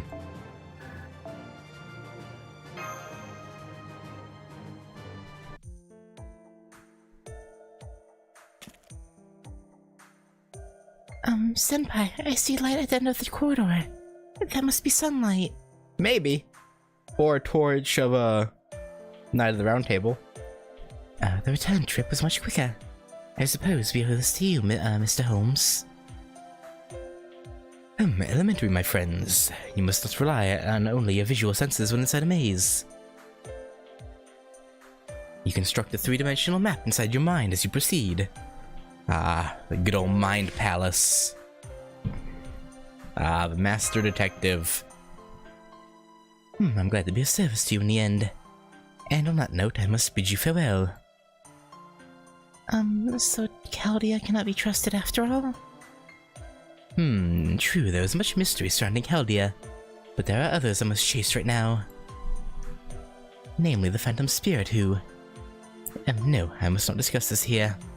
If you'll excuse me, Miss Ritsuka. How about a little riddle as a parting gift? The simplest of puzzles about the incineration of humanity. I've been thinking, why 2018? Why now of all times? Huh? That's a good question. They could have launched it from any era, but no. Or it could have, you know. No. None of you questioned it. The King of Mages erased human history itself. So going by the Western calendar, that means the world should have ended before you were even born. However, he went with purging everything in 2018. He altered the history leading up to now. Think incineration in 2018 and burning backwards into history. Why is that? There is only one logical conclusion. The King of Mages had a reason why he needed to wait until 2018. Let's suppose he exists in 1000 BC. He needed Chaldea to have major functionality. Between 1000 BC and 2018 AD, there are approximately 3000 years. He needed to burn all of it. Do you follow? The King of Mages did not destroy it because he wanted to. He burned it because he needed to. The result may be the same, but we cannot overlook this tiny detail. Not because he hates humans. Exactly.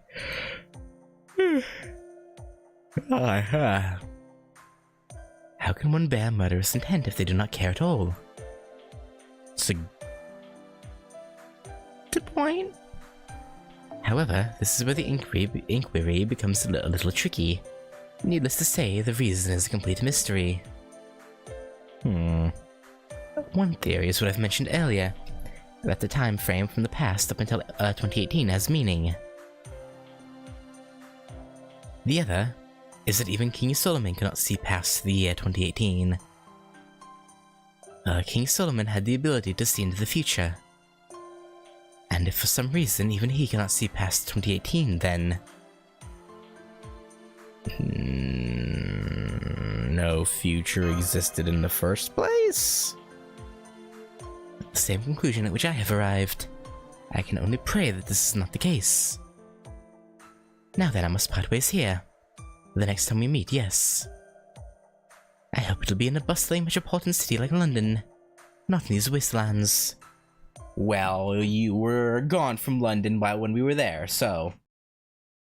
whose fault is that? Shaking my head.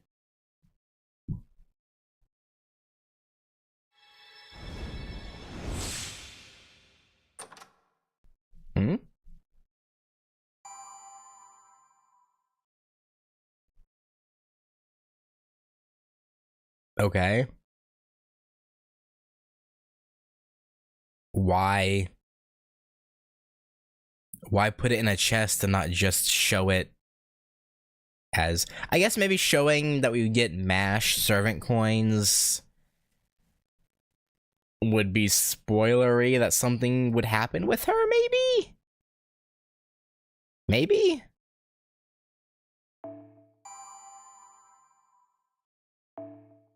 Or they just couldn't do 5 things and...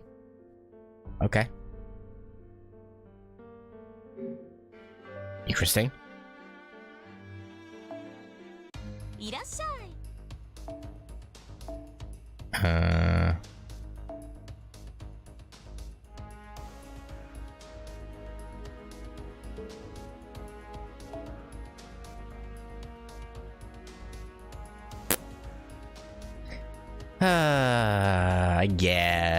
I guess I'll ascend Paracelsus. And I suppose might as well. 真理は近くにあります。そう、すぐ近くに。24.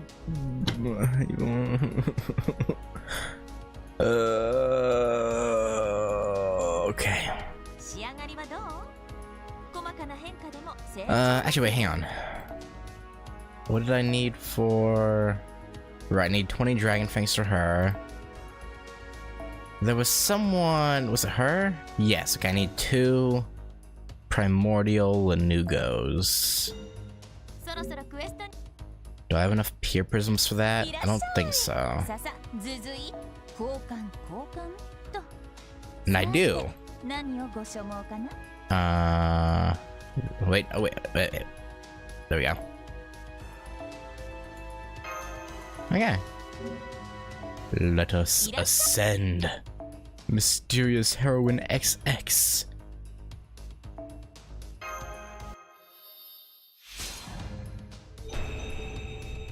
What beautiful art do we have?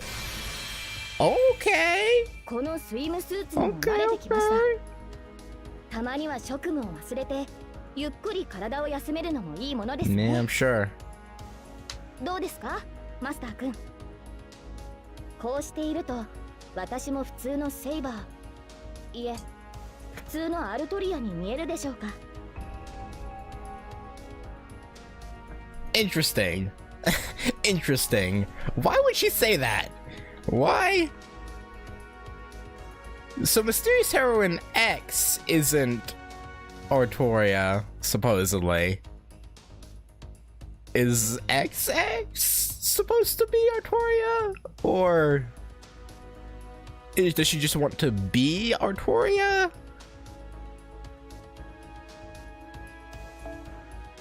Interesting.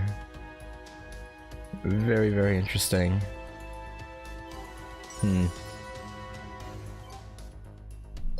No, I don't. I do not. Also, something just happened, but I didn't pop up for me. Hang on. And now it's wanting me to log in to see my notifications. No, I'm not logging in right now. Oh, I didn't see what that was.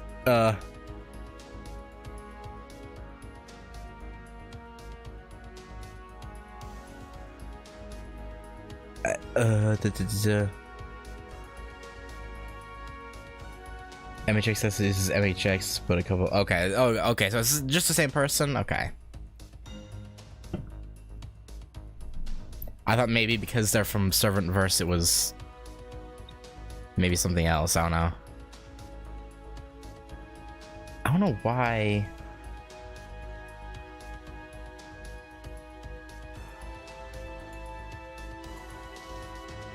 Okay. I don't know.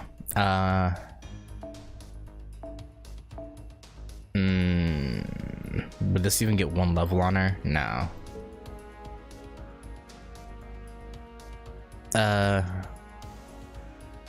Servantverse counts time in anime seasons. Reboots can happen and change you. They're just Servantverse can't.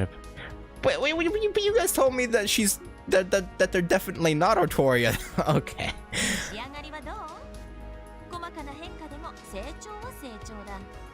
I don't know. Oh no. Maybe when the Servantverse stuff gets more detail.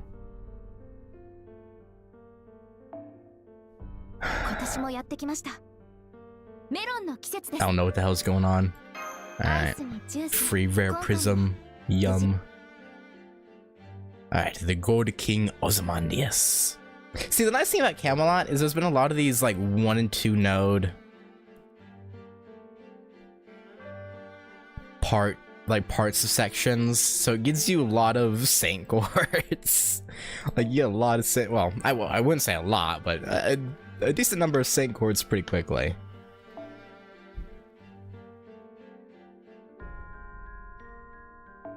Probably my favorite change is the addition of those parts of sections. You know, I haven't used Alter Emiya in a while. Actually, I guess it's not been that long, but still. Give me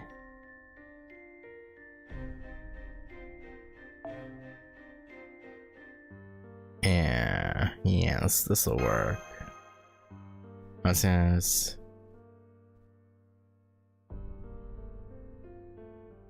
I don't know. Okay, you know. Let's just not worry about it, and you know, when I go to watch the events that have to do with the Saber Wars and Servantverse, I'll figure it out. Foe. Looks like the little kitty's happy to be outside again. Of course, I'm very happy too. I'm at a loss for words. It was a long corridor after all. Looks like the sandstorm died down as well. Most likely because it was directly above the Atlas Institute. This region doesn't belong to the Sun King after all. We don't have time to stay for the moment. What a despicable man to await us at the exit. Oh. Hey, Lance. Sir Lancelot. Master, we're surrounded. Yeah, no, I guess he wouldn't just pack up and leave, huh? Your escape ends here. There's nowhere to run. Surrender. You look downtrodden, Lancelot. What's on your mind, buddy? We have no more time to waste on you. If you choose to resist, then we will not hesitate to kill you. Looks like he's serious. Mitsuka, please stand back.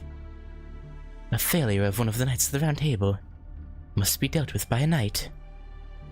Okay, Mash, you go get him. First I want to confirm something. That is an excellent point. It seems to let the blood rush to my head as well. Yeah. The Knights of the Round Table all believe in the king, but that does not mean they know what the lance represents. Yes.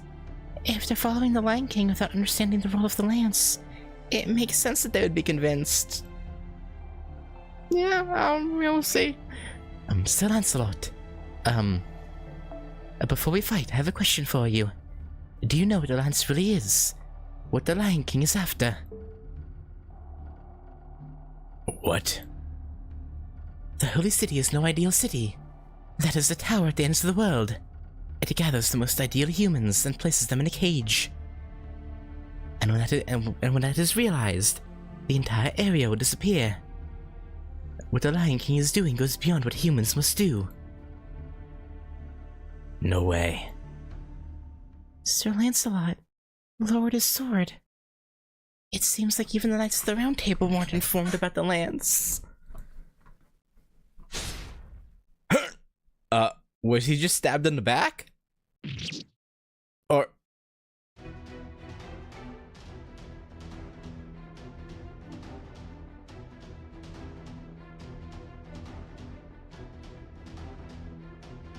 Lancelot, you little shit. I thought you better than that in this form. What the fuck? Lowered his sword to make him think he wasn't gonna attack and then just... What the fuck, Lance? Buddy! What sort of bullshit is that? I'm pissed. I did not expect you to know so much. I suppose that means that those over there are privy to the same information. All the more reason I cannot let you escape. You would only spread fear where it's not needed. Lancelot, how could you? You knew of the sacred lance that you still serve the king? Have you any idea what he intends to do? Enough. We of the Round Table tolerate no disloyalty to the king. When the city has enough human souls, the doors to the ends of the world... doors to the tower at the ends of the world will open. This is what the Lion King announced as soon as he summoned us. And we decided to obey. Based on his ideals, we slaughtered the Crusaders. And decided to become enemies to all in this era. We have done this even knowing that what the king is doing is inhuman. Enough talk. If you wish to continue this debate, then you must put your life on the line. Oh shit! Now I am mad! What? Milady? Mash? Hey, yo? You were able to stop my erudite? No. The shield, this presence. Don't tell me you're... Furious. Although he's no longer within me, I'm sure he feels the same. Which is why I must have you pay the price. Sir Lancelot, stop this nonsense. Stop this. Are you scolding me? Forget scolding, I'm disgusted! How can you possibly take pride in yourself as a knight of King Arthur? If you disagree with the king, raise your case. If the king is wrong, then you fight. That is the heart of chivalry. That was entrusted to you. Only you. Wait. Just wait. That disrespectful and rebellious tone. That hair that covers one eye. Oh, is that because of Galahad? I assumed that was just her without her glasses on. Oh. You couldn't be. No more words, Sir Lancelot. No, I challenge you to a duel once more. Mash? Rest assured, Master. I will not lose to this person. This shield, this armor, this burning heart. They're all crying out to me. Because... Oh, she ascended right here and now? Goddamn! Foe! Milady. No, Samash. You look just like... I'm Mash Kirielite. My true name is a heroic spirit. Is Galahad. With this flesh and bone I have been granted, I will purge the filth from the proud knights of the round. Yo!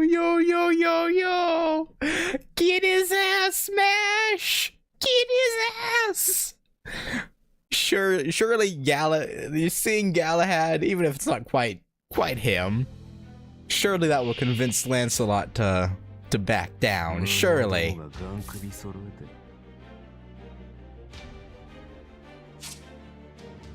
Okay, yeah, this ruler. Fuck, I forgot to be fair, I didn't know I'd be fighting Lancelot.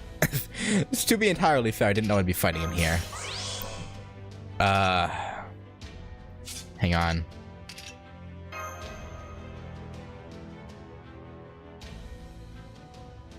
Yeah, don't have any...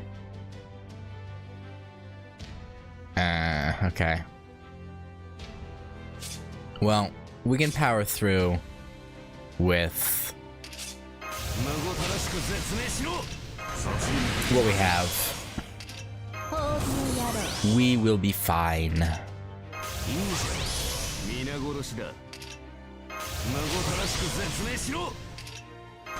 let's do everything. Okay, let's stun him. Right, I forgot. That doesn't work. Sure.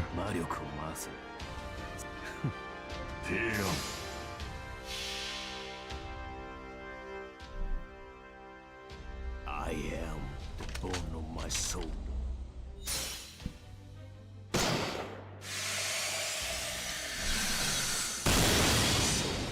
As I pray, our limited lost waters.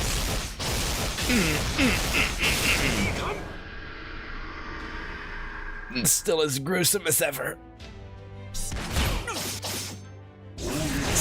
Still gruesome as hell. What?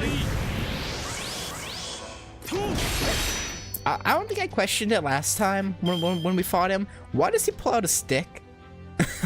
Why does he pull out the stick?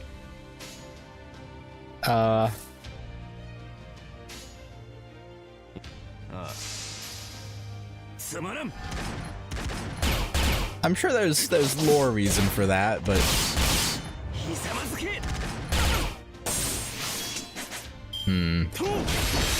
this is gonna take a minute without any effectiveness, huh?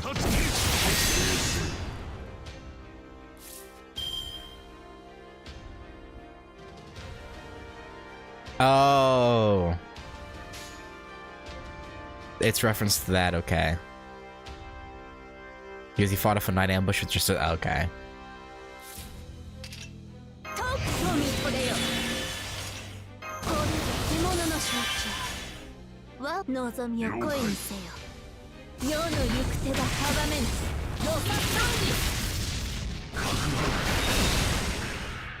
God, this is gonna take a while.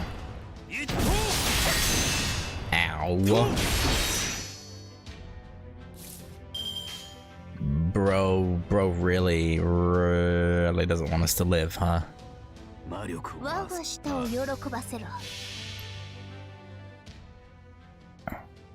I am the bone of my soul.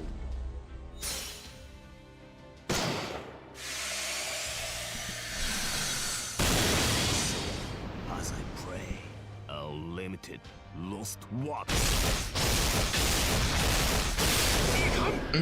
I feel like I asked this way back in one of the early parts when I first saw Emiya Alter. Is he an event servant, or was he like a later like story servant?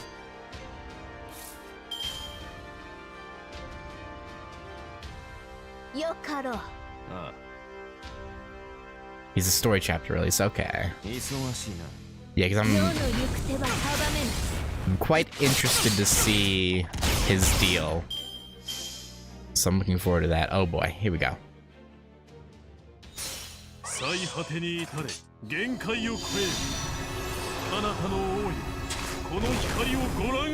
Oh, he's a story.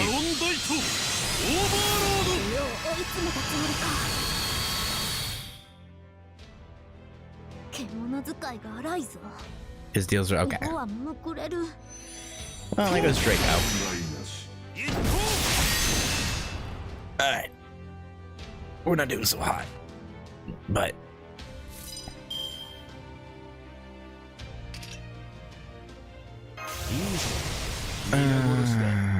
they keep using him, adding to it. Okay.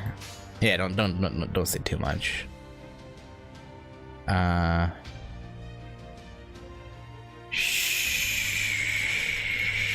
Sure. We should be able to power through this, hopefully. I am the bone of my soul. Maybe.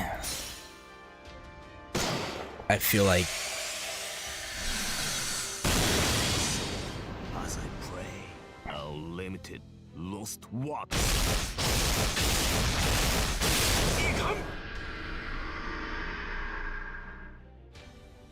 all right.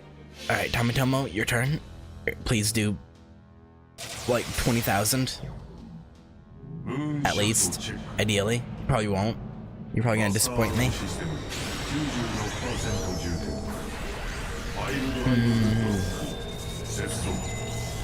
I should have used his other skill. I forgot to do that. I forgot to use his third skill. Shit.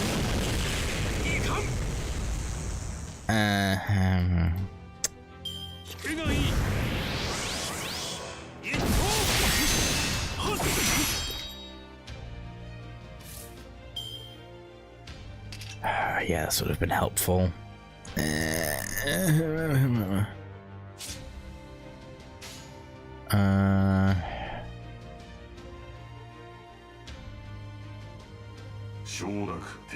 So desu ka. So this.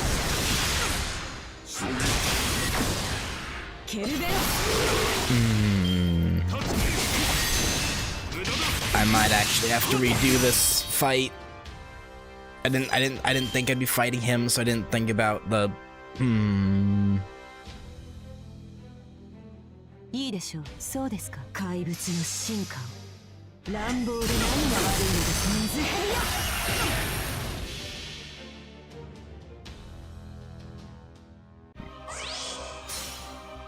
我が死の先に異形の剣あり。その黄金が怪物の子らを導く。暴れなさい。清流王とどめは私が引き受けた。されきとなり果て消し去るがいい。諦めなさい。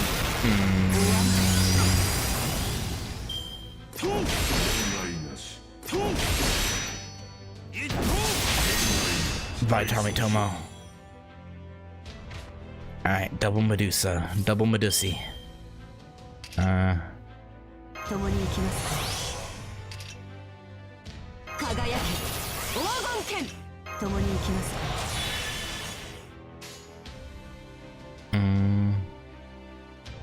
I should have looked at these first. Damn it. 忙しいな。Didn't look at the cards.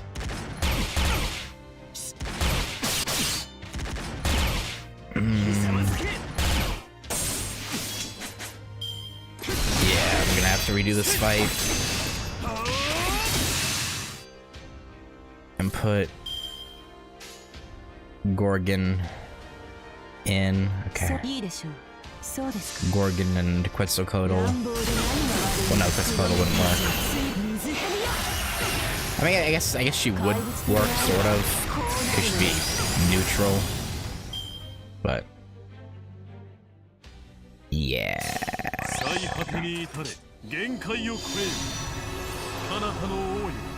Go for Rider Medusa. That'd be no, okay. He went for actually that's even better, right? Because it had Invincible on. That actually works even better. Ha. Haha. Lol.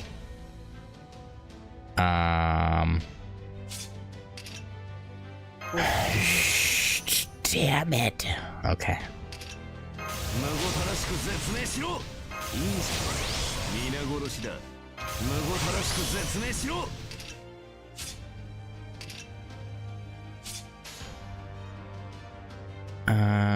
Actually, yeah, no, we'll do this.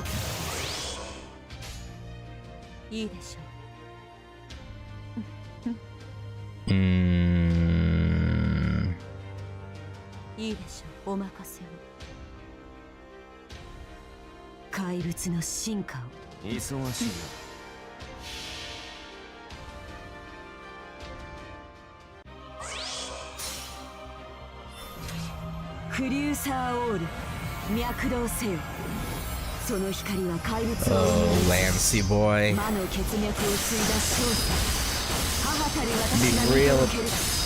Be real appreciated if you would let us win. So I don't have to fight you again for no real reason. Other than wasting my time. Please. Honestly, we might actually win. Hang on a minute here. We might We might actually... いいでしょう。 We might do this? Maybe? 魔力を回せ。乱暴で何が悪いのでこうしてあげます。 I am the bone of my soul. I think it might be okay. As I pray. Because we still have 2 full health servants in the back. One of them is only level 60, which, you know, isn't great. But...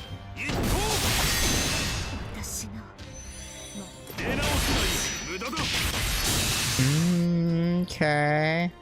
Oh, no, wait. Did we already use one? Wait a minute. Oh, I didn't realize... Right, Draco, right. I forgot she's dead already. I was so focused on trying to live, I forgot that 2 people... Yeah, well... Shit. Toda... Do something. Please. You won't do anything, will you? We're gonna die here.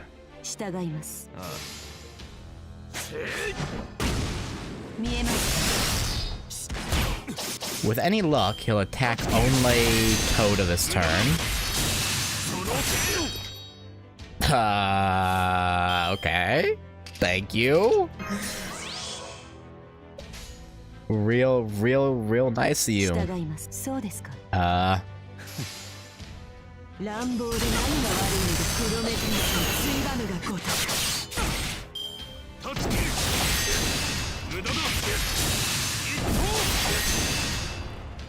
Now wait a minute.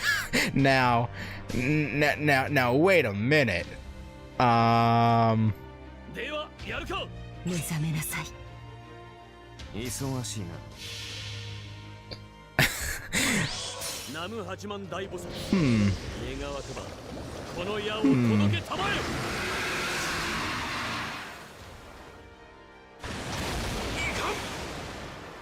That was pathetic. She did like 18k last time, didn't she? Wait, she might kill him with overcharge.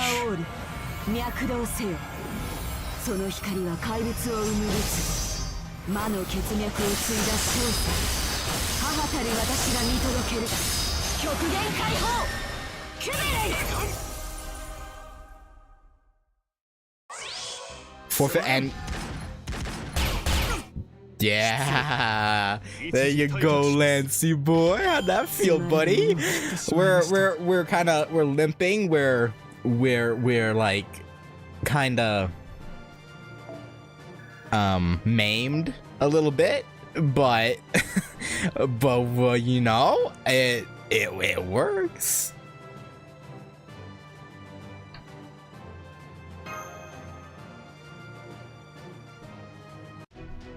Which we're missing a leg, but it's fine. Ugh. The attack is so strong it reaches the core of my body. And there's no doubt. Now do you see, Sir Lancelot? If you don't understand after this, I'll smash you with my castle. That much? No. It's just as you say, Mash. I fought a Knight of the Round Table and was defeated. I can no longer call myself a Knight of the King. This doesn't clear away my foolishness, but I have lost my reason to fight you all. Finally you've come to your senses. Anyway, look at it, you were fighting reluctantly after all. But still, someone not stubborn accepting their loss so easily. I wonder why. Sunsang Lancelot is... What? Those 2 are related? Foe. No, not quite, Sunsang. The only time he seemed like a father was when Galahad was a child. Galahad's spirit origin wants to make that known. In reality, the relationship between Sir Lancelot and Sir Galahad was not very good. Mash! Mash, please. Mash, why? That's so embarrassing.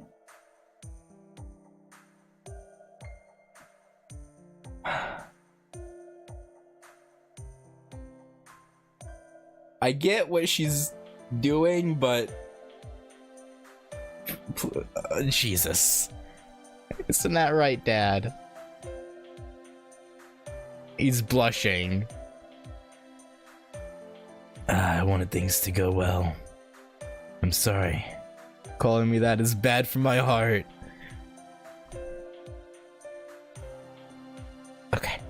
Okay. If I'm not ready for it, I'm liable to die from shock. What a complicated family background. Becoming a heroic spirit and referred to in the way you've most desired. Yeah.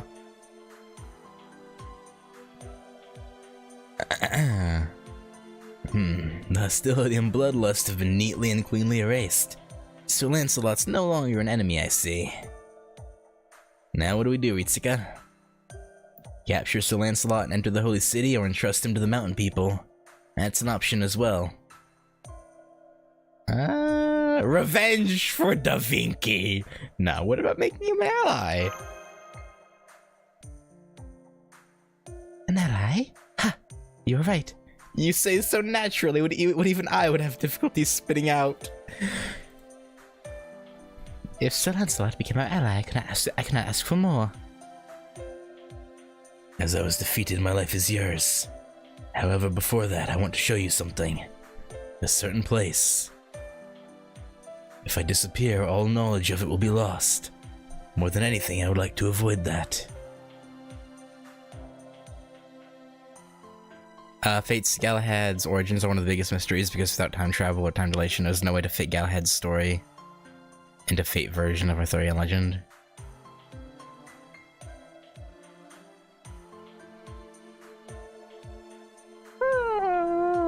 I'm sure it's fine, surely. My unit will escort you. From here it's... Okay, I get... Like, obviously Lancelot... His... You know, him being fine with going against Artoria now. But... You would think the Enforcement Knights wouldn't be for this. Like, what do you...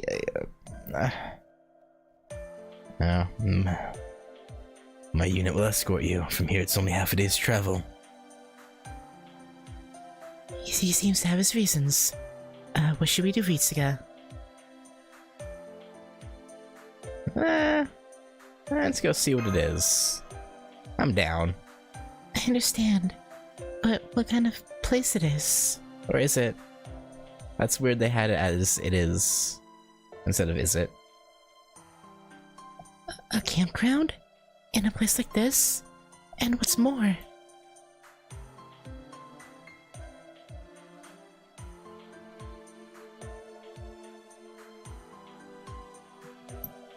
Has Lancelot been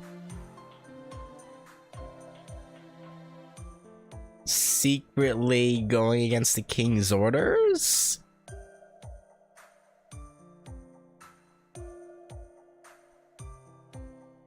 Instead of slaughtering all the people who'd escape, he would bring them here? It's full of people. Mountain people, desert people, and even people from the Holy Land.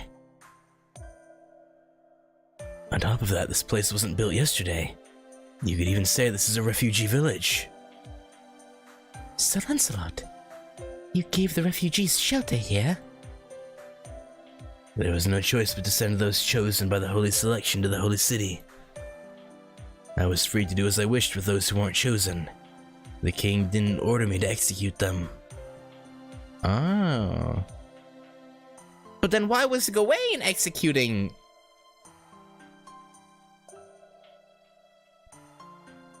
Okay. Moreover, there were quite a few knights who disobeyed the king. There also needs to be a place for them. Oh, so his unit is made up of all the knights who weren't down for slaughtering people. I see. So I used them to guard the refugees. In short, my private army. What amazing sophistry. This is serious treason, Lancelot. Yeah, we kinda. But it's fantastic. Come on, Mash, let him have it. Loafer, good for nothing, loser. Although this is something, it almost doesn't suit you, deadbeat dad.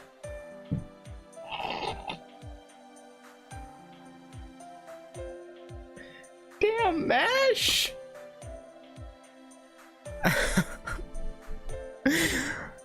Galahad's the biggest hater. I mean, yeah, but like, Mash doesn't have to go that hard. Like, yeah, sure. Okay.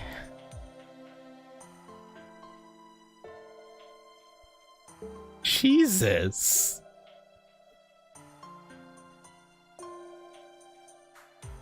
I told you, please stop calling me that.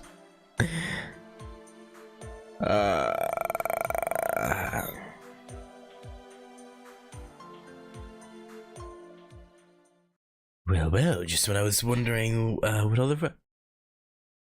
Da Vinci? Just when I was wondering what all the ruckus was. I see you finally arrived. Sure kept me waiting. What? Da Vinci? Foo! Da Vinci! She lives! Hey, nice reaction. The reappearance of the universal genius Da Vinci! Miss me? Yeah, I did. I won't lie. How have you been, Risuka?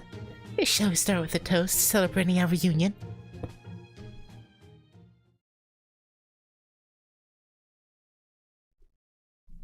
Lancey boy, have you been planning a revolution this whole time?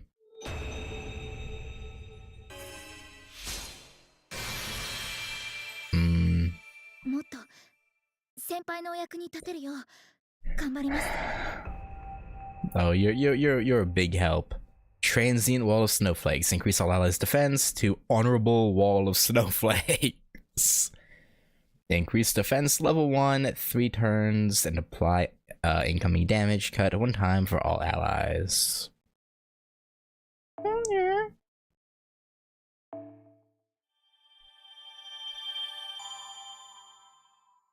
She's for I saw that. Cause yeah, I'd seen a level 80 mash appear in my supports before. But I'll be honest, when I'm looking at supports, I never pay attention to like the stars. I just look at the color of their border and that's it, and I just click on whoever. So I hadn't realized that I assumed they had just grailed mash.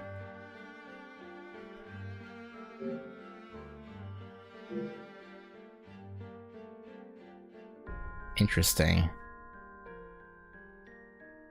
That she's not grailed, but her base stats are actually buffed. Wait, hang on.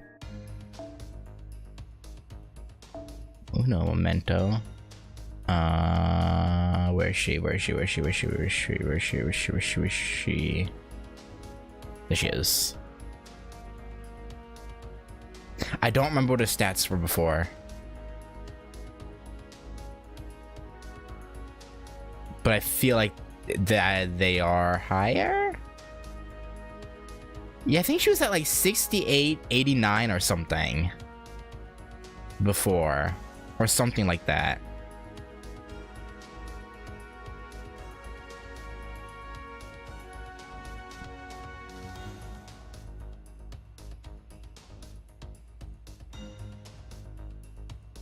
I think. Maybe. Her max stats at level 70 or 6791. Okay, so no, it was even lower than what I said because she's only at 60. Okay, She might be usable now. She might be usable.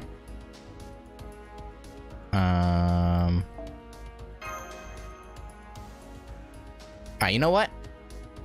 I'm gonna leave her in the lineup.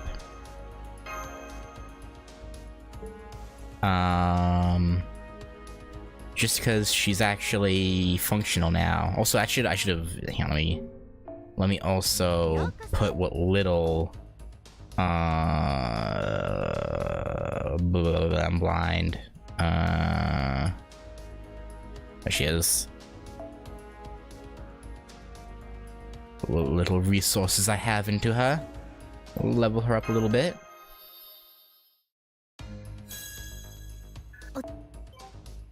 Her attack is still pretty low, but I can make do.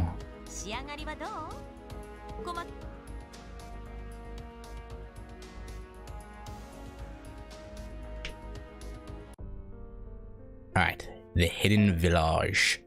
God King Ozymandias.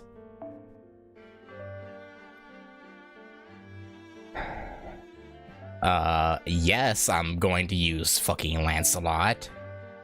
Like, are you kidding me?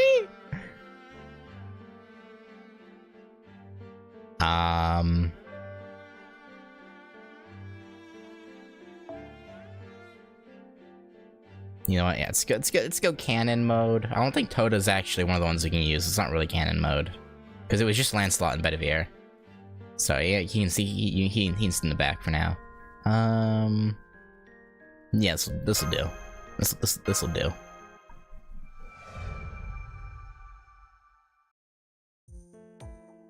I wish I had enough Hellfires to get up to 70, but 62 should work.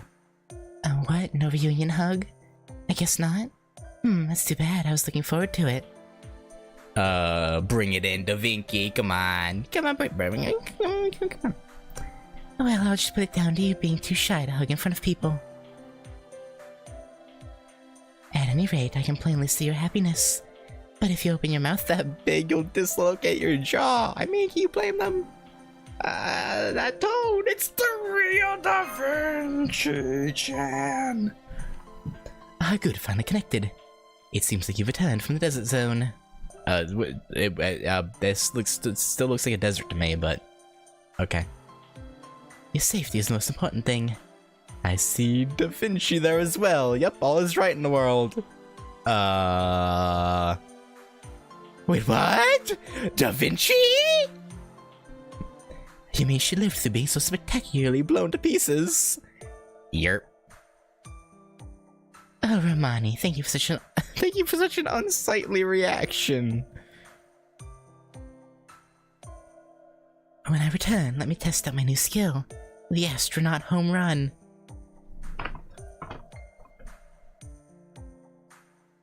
I'm sorry.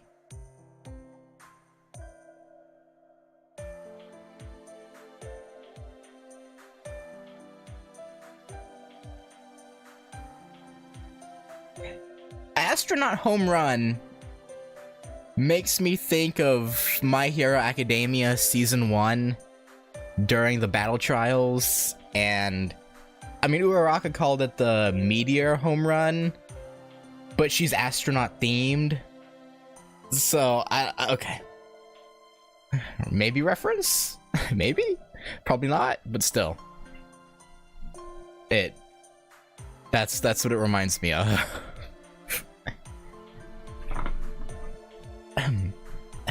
Just kidding. I figured you wouldn't be dead. It wasn't a big deal to me anyway. Right. Ritsuka and Mash were all sad, so I read the room and decided to play along, that's all. Right. Okay, buddy. In fact, you being gone would be nothing more than a nuisance, that's all. Sure, man. Ew, this guy's gross. It's not cute when a guy acts tough, especially when he's single and over 30. God damn! I'm not acting tough, I'm just glad a helping hand is back, that's all. But more importantly, how did you survive? That staff exploded, didn't it? I didn't think there was any way I could help you. That was an unexpected development for me, too. I thought if I tossed it high into the air, I'd at least be able to avoid instant death, but... I didn't expect, of all things, not leading the enemy assault, to jump in front of me and cover me. Can you believe it? Oh, Lancelot, you dog.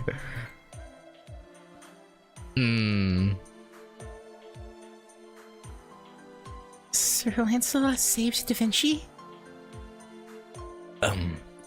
From far away, it looked like a beautiful woman, so in a okay, you horn dog. So in a spur of the moment. I beg your pardon? Yeah, so you weren't doing it out of the good of your heart. It was so you could get your... Just what are you saying? Foe. That's Lancelot for you. Anything for beautiful women. Ooh, yeah, I understand Galahad's feelings. That's right. Gotta think about Galahad's feelings too. Oh, Romani! Oh wait, no, maybe he's just saying in general due to the myth, right? Wait, Ritsuka, did you find out the true name of the heroic spirit that fused with MASH? Are you saying you knew? Or... Yes, home run. Good cover. We hit a home run at the Atlas Institute. We confirmed the name of the heroic spirit lending me their power, as well as the true nature of the Lion King's secret lance. I'm sending information about the lance now. I see, that's good. I'll leave the report to you then. Senpai, I won't tell the doctor that we looked into Chaldea. Mr. Holmes asked me not to. Understandable. The truth about the sacred lance, eh? Now that sounds interesting. I'd like to know the details of things up until now, too. Seeing as I was stuck here and everything. Why were you stuck here? You could have come and found us. To tell the truth, I've only been able to stand up like this for— Oh, never mind. Oh, yeah, no, I guess still using up all your magical energy to make an explosion happen, probably.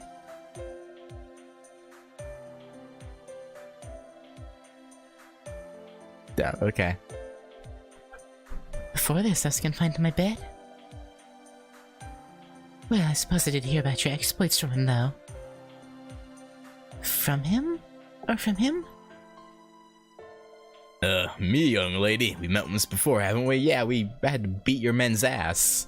Because you tried to steal from us. The group of thieves from the main gate! That's the one. I was much obliged that time, young lady. I heard Saruhan assists refugees fleeing in the opposite direction to us. He's a first-class thief. Sometime after that, he couldn't look after them anymore, so he pushed the refugees here. From then on, I had him look into the state of the wastelands. He did some hard work for very little money. You were quite the nuisance, though. But, well, there's no replacement for Miss Da Vinci's wisdom. Her skills in the wastelands proved to be a highly valuable resource. Like finding a source of water and digging a well in a day. I thought she was the goddess of salvation. That's right, even bedridden. There were things I could do. But that armchair detective work ends today. I'll start with a quick warm-up and move on to some light training. Oh, are we your warm-up? How strong have you all become? How much have I recovered? Let's find out with a little battle. A battle? How did you come to that conclusion? The Senpai Da Vinci is acting weird. What else is new? True. That's the realest thing I heard all day. Uh-huh. As expected of Ritsuka. Well then, while we battle, I'll have you tell me about the sacred lance. Fill me in on what the Lion King is aiming for.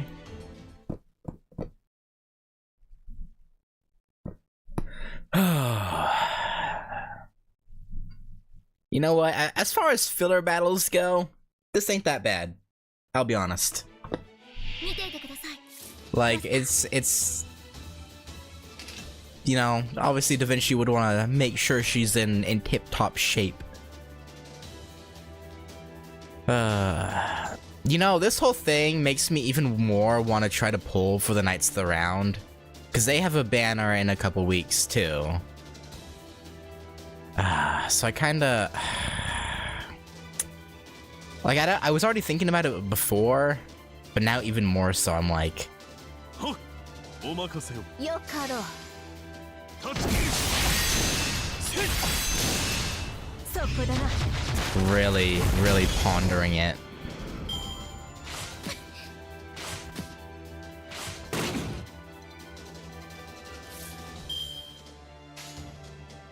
我が舌を喜ばせろ。 I mean, I'm sure Da Vinci probably knew it was a Round Tabler. I don't know if she was 100% if she knew it was Galahad though.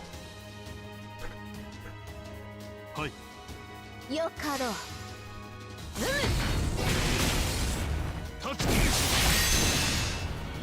ロササングイ。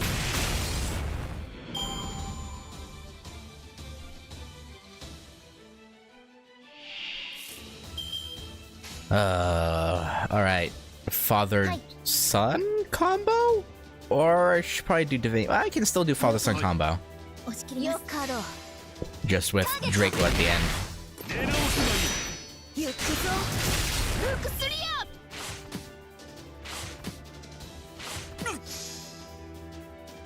Alright. Alright, Mishta. Show us what you have. Show us your power. And 了解。 more father-son combo. Ugh. I should have done mashes. 最果てに至れ限界を超え Quick card, though. この機会をご覧あれバロンダイトオーバーロード This is fine.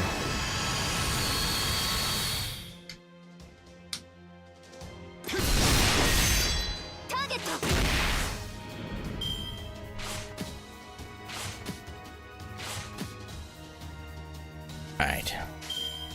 And then we'll do a little bit of habda. 我が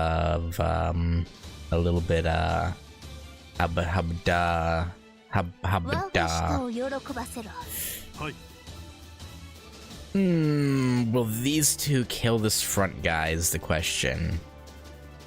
Actually, I can just hang on to this, actually. Actually, no, let's hang on. No. We'll do this, and then have the Lancy お boy 任せを 行くぞ。ルクス。 maybe get damage on the last guy? Yeah, okay.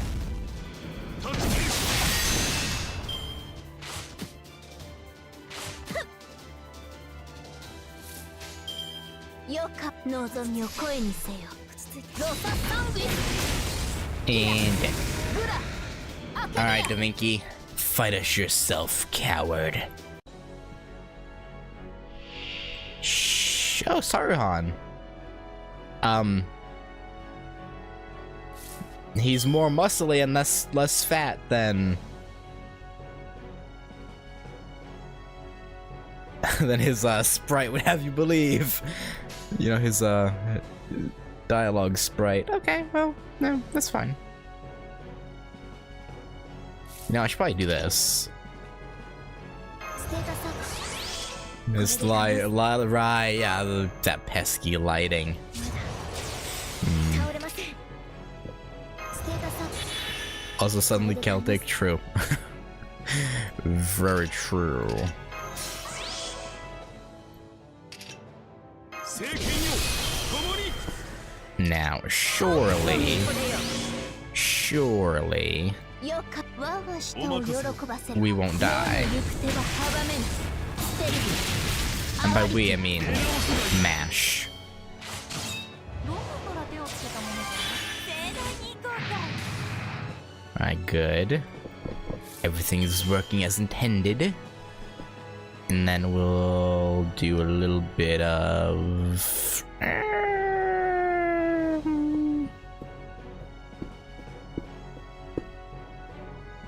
我が舌を喜ばせろ。お任せを 愛も悪もすべての御子。行くぞ。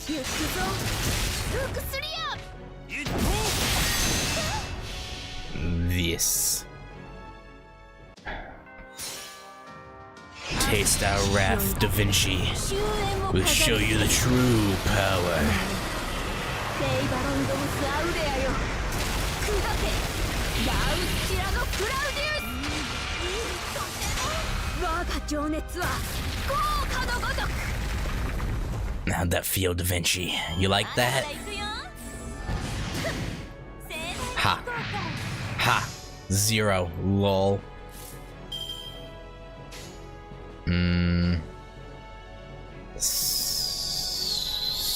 Yeah, we'll do that. 偽装登録いけます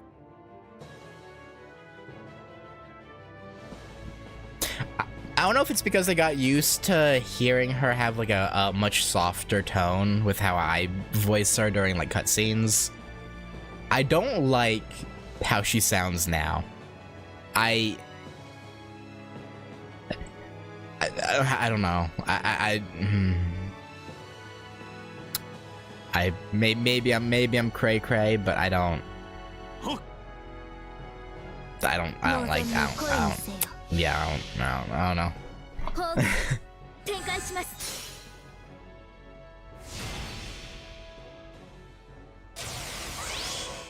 Maybe I just have to adjust to it again, but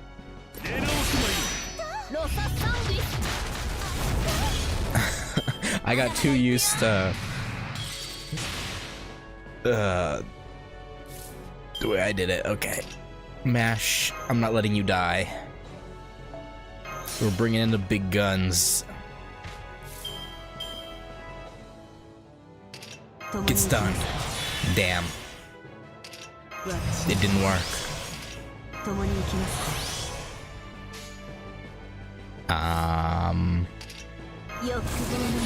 With this up. のよかろう行くぞ我が聖剣ロササンビ血の大輪を探せよ Right, I'm just. Yeah, but do we? I mean, do we really need class advantage when we have? I mean, we already have Draco on the field. I think we're good.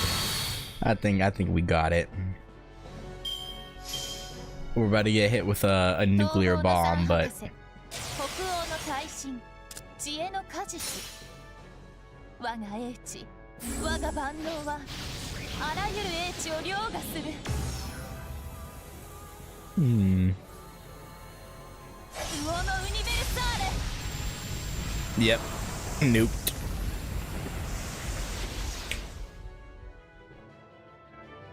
Rip Lancelot. You did good, bud. You did good. Jeez, look at the Draco's effects stack is insane. When she has all her shit going and then other stuff added onto it, it's like bruh. Bruh. よかろう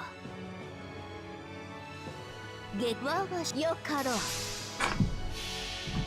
I really hope the Noble Phantasm kills her so I don't have to sit through the animations of the other 終焉を飾るだ attacks. That'd be nice. セイバロンドムスアウレアよ砕け Yeah, okay, we're ラウ good. のクラウディウス We are more than good. 豪華のごとく R.I.P. Da Vinci. You lived only to die.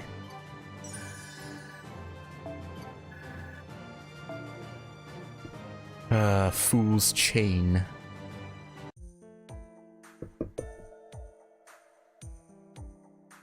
And that's the truth about the Sacred Lands.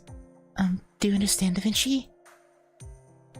So to put it simply, the point of holy selection is to select humans, those who won't stray from the path of righteousness no matter what kind of evil has invaded their hearts.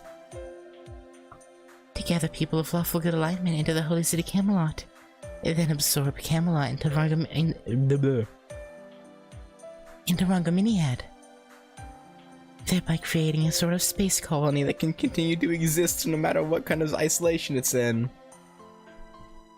Yeah. In which case it would be able to withstand the King of Mages' incineration. That's the Lion King's goal, yes? That's right. All of us believed that ideal was righteous. Bedivere, you can say it. Lancelot was wrong. No, I don't want to attack him while he's down. Right, you're so kind. I like that kind of person. In that case, I'll continue for you. Oh, okay. The Lion King had the wrong idea. It's not good to take people's choices away from them. But all of the Knights of the Round Table accepted that idea, albeit at the cost of their own identity. That's because they believed in the past King Arthur. However, the current King Arthur is no longer the same. Right? Why did King Arthur become the Lion King? That I don't know. At the time we were summoned, the king was already in that form. There's also no indication that His Majesty's heart was invaded by the one you call the King of Mages. There were knights who disobeyed, saying he had gone mad. But really, there was no reason for him to do so. It's not madness. I mean, the current King Arthur doesn't even have any sense of reason to begin with. No sense of reason. Are you calling His Majesty a puppet? One that's controlled by Agravain? Who said anything about Agravain, Lancelot? Unless that's your own personal feelings coming through. Agravain? Oh, King Arthur's aide. Sarahan mentioned something about him. About how Agravain took over the Merchants Guild and lined his own pockets while using his role as royal aide as cover. Well, regardless of what Agravain was thinking, I can explain why King Arthur became the Lion King. She's no longer human, no longer a heroic spirit. Her very existence changed from holding onto the sacred lance for too long. From holding onto the sacred lance for too long. Her existence has changed? Yes. She was originally a legend born on this earth, but through the sacred lance, she became one that sits in the heavens. If she had any sense of normal reason, she would focus on improving the life in the ideal city she aimed to build. But she didn't choose that. She didn't even think of that. In order to maintain this everlasting world of man she envisions, she turned down all human happiness. This was a transcendent viewpoint that went beyond being cool-headed. She honestly believed this. Mankind is something of value. However, human life has no value. Okay. The result was the Holy City. Truly a god's perspective. That is what I meant by having no sense of reason. So her existence changed. That's believable. So the King Arthur who manifested in a singularity is rather than a heroic spirit. A divine spirit. One of the gods. The Lion King is a divine spirit. Yes. Foe. Yeah, that's, how are we gonna deal with that? But why?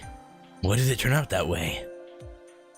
King Arthur was trying to bring peace to Britain, to bring happiness to all its people. Why did the King of Knights turn out like that? You have, a thought, Bedivere? We'll talk about King Arthur's transformation later. The situation is too dangerous. Not only was that era already in ruins, but building a human world without humanity. If that's the case, even if we beat Solomon and prevent his machinations, the history of mankind will be a mess. The Lion King's sacred lance, the Holy City's Camelot will be a cancer, even after humanity is restored. Whatever happens, we have to stop the Lion King. I'll have an audience with the king. I will be the traitor. That'll stop the sacred lance, surely. That's impossible. Sir Lancelot, you received a gift from the Lion King, didn't you? If so, the instant you turn your sword on the king, you'll be burned away. I didn't want to say it, but well. The moment they accepted their gifts, the Knights of the Round Table lost their ability to turn on the king.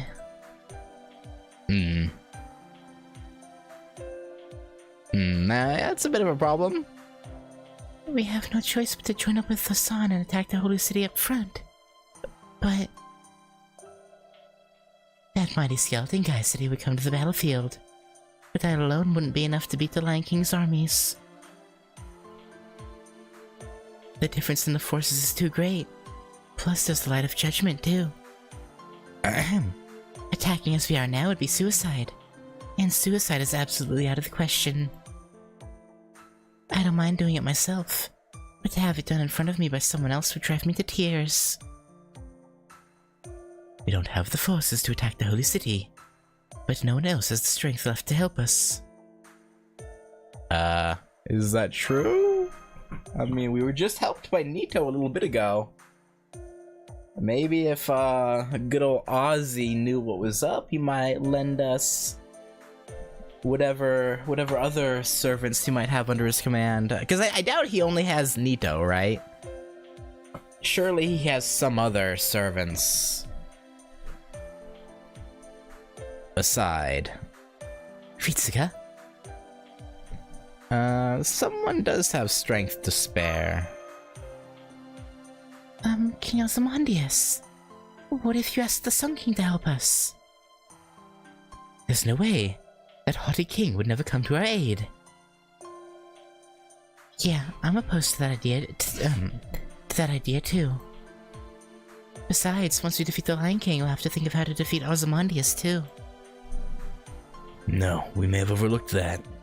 It's not impossible. If the Lion King is left alone, Egypt will disappear too. He would know that. If we give him our terms, Ozymandias will help us. He would not turn down something to his benefit. And those terms are... We won't get anywhere if they demand that we hand over Ritsuka, though. No need to worry about that. He doesn't look like it, but he's simple-minded. So? He only sides with whoever can win. We'll tell him directly that there is value in fighting alongside us. I hope you're right, Lance. I hope you're not just spewing. I hope you really have intel to back up this hypothesis. Otherwise, we could be in some trouble. 6月といえば Nah, I trust Lance. He would never lead us astray, right? 今までいくつくらいの Right, surely.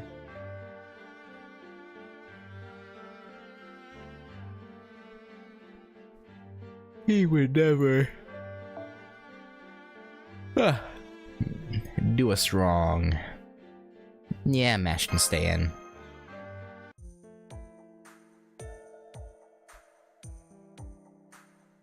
Okay, we're ready to cross the desert.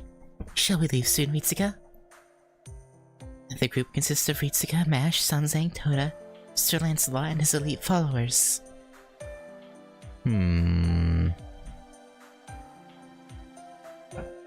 It's possible that we'll battle King Ozymandias' forces as well. Sir Lancelot and his followers will have to be in high spirits. Huh? Where's Bedivere? I asked him to contact the mountain people. I had him go to the eastern village a little earlier. He already knows the sound of the cursed arm, so that should be appropriate, right? I guess. Why do I feel like there's more to it than that, though? Why do I feel like you're, Okay, huh? Maybe it is just rest, like Toda is saying. Who knows? That's good. Bedivere will have a good rest. You've got quite a good eye for judgment, Da Vinci. Don't praise him as a genius for things which are obvious. You're also quite the servant. Bedivere will let Hassan know that we'll be joining forces with the Sun King, but... Hassan is hostile towards the Sun King, so I worry about whether or not he'll accept. It. Accepting is the only option. Alright. I'm going to go too, Miss Da Vinci. I'll leave it up to you, Saruhan. This is exactly why your grassroots networking will help. Okay. I assume it'll be an awkward talk, though. If I could use the young lady as an excuse, it should be 50-50. Myself? Yes, you. Could you eloquently and efficiently go and borrow Ozymandias' forces? Alright. Sure. Sir Lancelot, 40 Raider Knights are prepared for battle. Very good. The remaining knights will stay here and await information from Bedivere. If the mountain people accept our invitation, the forces here will move to the hidden valley near the holy city and stand by. Yes, my lord. Good fortunes to you. So will he only burn away if he tries to fight Artoria directly? Like, can he lock blades with Gawain and be fine? Or is it a thing where as soon as Artoria gets wind that he's a traitor, she just snaps her fingers? Yes, my lord. Good fortunes to you. Are you sure it's okay? Yes, although it might be too late. I made an oath to the king. I chose to swing the sword for him. However, if he has lost his humanity, it is his subjects' duty to set things right. Even if it means people will see me as a monster, now is the time to carry out my final act of loyalty. Hey, let's not get gloomy. First, we have to appeal to the Sun King.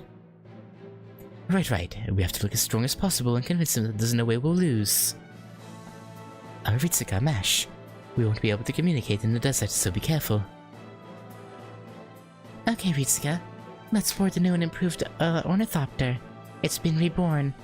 Now, I wonder if we're gonna tell Da Vinci that we're suspicious of Roman. A land, sea, and air universal mode of transport for 4 people, complete with thrusters and canards. Behold, the Bastignon!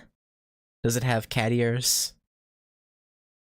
A universal Bastignon? Are we not gonna see it? Is it just implied to be the same as before? Okay. Sure. Woohoo! It's so comfy! A Bastignon! Look, it's so cute! Yes indeed. Sanzang, you're the perfect audience. But I would like you to be careful. You can cross the lakes and with the aid of a ramp, can even glide around 200 meters, but in exchange, it's pretty fragile. If it hits even a small golem, it'll fall apart. Oh, that wouldn't be great. And that is to say, you're going too fast, Ritsuka. I mean, the more I step on it, the faster it goes. I understand how you feel, but please calm down, Master. Lancelot and the others are getting farther away. Toda's getting farther away too. And he's shouting something I can't hear. In terms of handling a horse, although he's those on par with Lancelot. That's my disciple for you. Whatever he does, he's first class. Watch where you're going, fools! There's a purple wall ahead. Watch out in front? Are we gonna lose the new and improved Ornithopter right away? God damn it. Purple wall? What?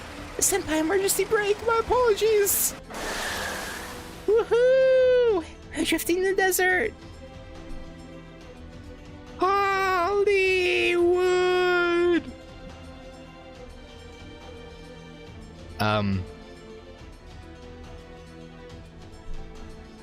Why'd they yell out Hollywood?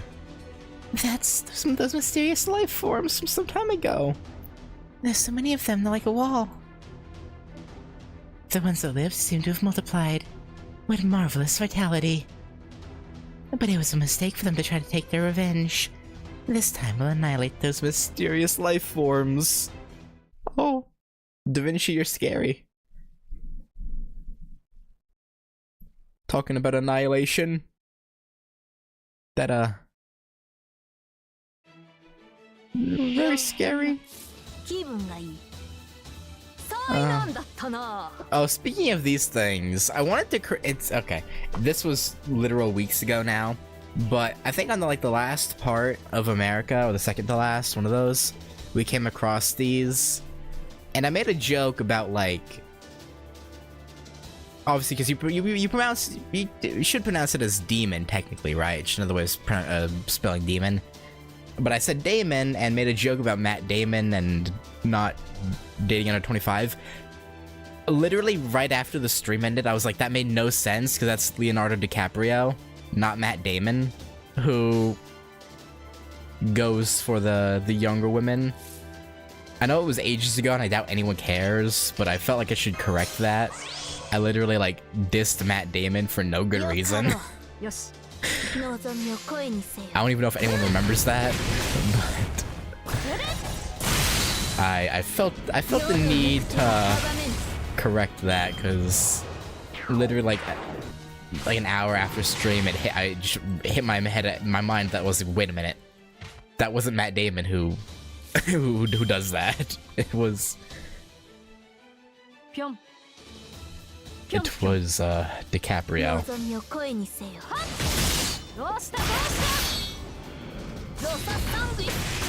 To be fair, they, at least in my, because I'll be honest, I don't really watch movies that much. So, but whenever I think of like Matt Damon, DiCaprio's face comes to mind and vice versa. They're like basically the same person to me.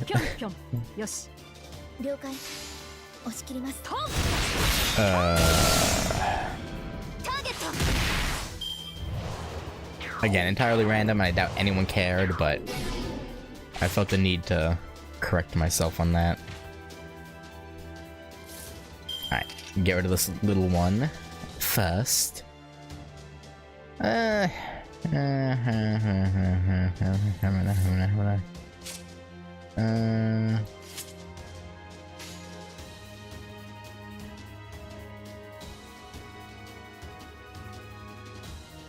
No.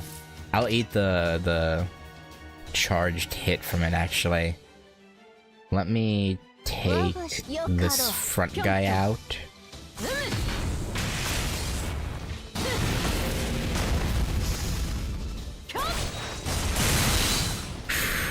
That was close.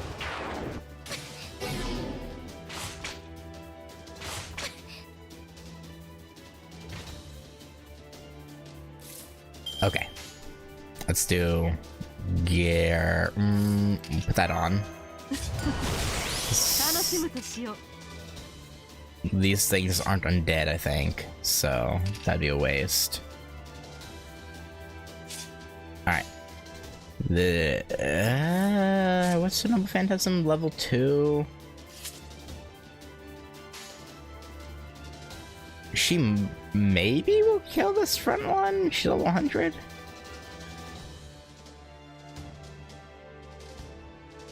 Yeah,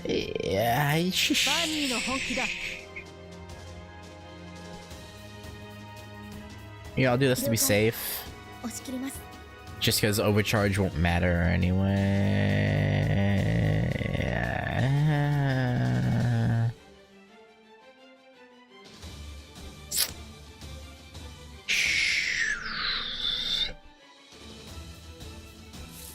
I'm paranoid. No, because she'll do more damage than Draco. Fuck it. If they both end up hitting the same one, then fuck. They shouldn't though. She should kill. She should kill this one. Level 100 for level 2 Noble Phantasm. Oh yeah, no. Why was I even concerned?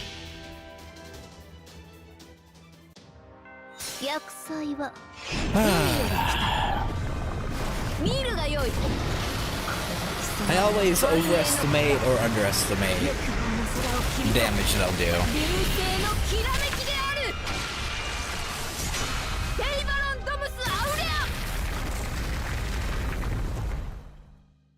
Damn. Would have been nice if he died from that and then GACHA could hit that thing, but whatever. Gluttonous Sea Fiend.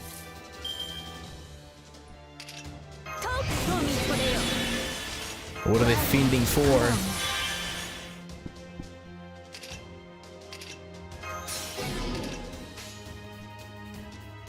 Yes. Pion. ロササングイス。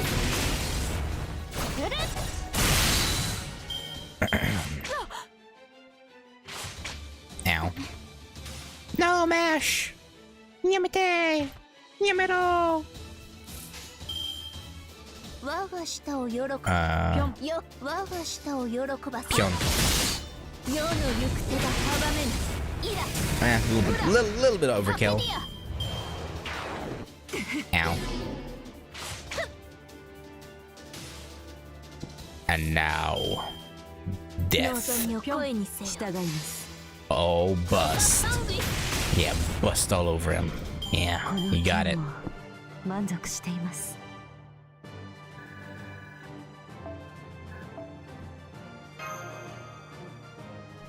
You know, I really should take Mash out just so I can build bond with other units. And so, having overcome various trials and tribulations, we finally arrive at the Great Temple. As you can see, in preparation for tomorrow's battle, everyone is asleep though. Thanks for all your hard work, Ritsuka. It's the same as usual, but this time I wonder if you've become a little more feminine. That sounds suspicious. Something's changed.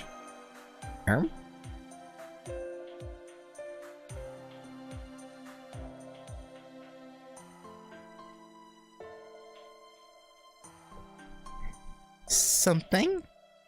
We've been busy with so many things, we haven't had time to say much. Since it's just the two of us, I thought it'd be a good opportunity to try and catch up. Okay. Well, incidentally, I did have something else. Ritsuka, are you hiding something? Not from me, but from Roman. You realized, huh? How do you know? You made eye contact with Mash, right? You seem surprised. This is the territory of Egypt. The conversation between us won't reach Chaldea. If it's alright, if there's anything wrong, I'd like for you to be able to tell me. Actually... So, we have reason to suspect Roman is sus. I see. The 2004 Holy Grail War. Yes, I didn't know that either. I was summoned to Chaldea much later. I only met the previous director very briefly.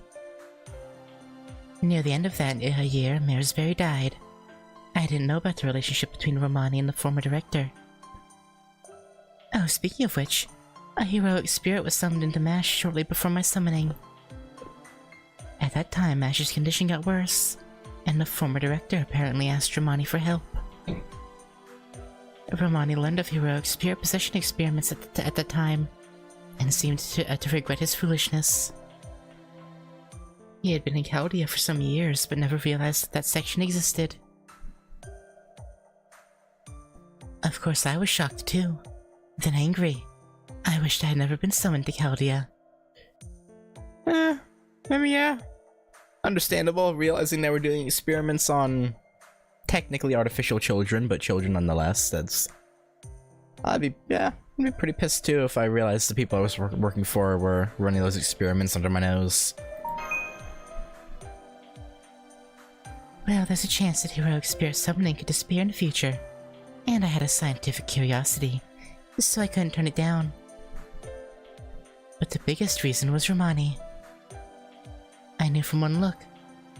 This is the kind of guy who overworks himself. Yeah.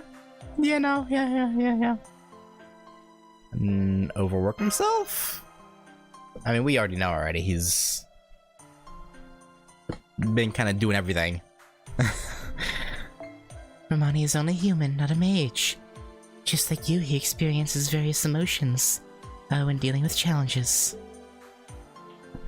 He possesses greater than ordinary gifts, but he's not a genius to surpass other people. That kind of person was carrying humanity on his back, and was becoming desperate. Romani himself didn't know why he would have to do such a thing. He never said it, but I understood that he was at his wit's end. Because I'm a genius. That's why I chose to stay in Chaldea. The Point is, I couldn't turn my back on Romani. I think the doctor's a good person. He's neither and he's both. I mean, that's what human beings are. But Romani is holding a trump card, I'll tell you that. Okay, Romani. A trump card for whom, I wonder? Just as you suspect, Romani is hiding something. That's... well, it's like the Holy Grail. He's secretly holding on to a means to grant one wish, but he's too scared to even think about it. Why? It's simple. If he uses it, he'll disappear.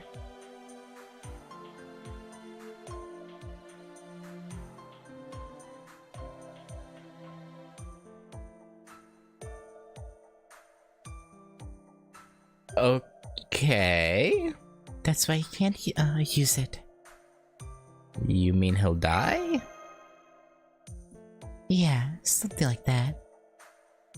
Anyway, Dr. Roman's past is a mystery, but he doesn't have any ulterior motives. He'll be your ally to the end.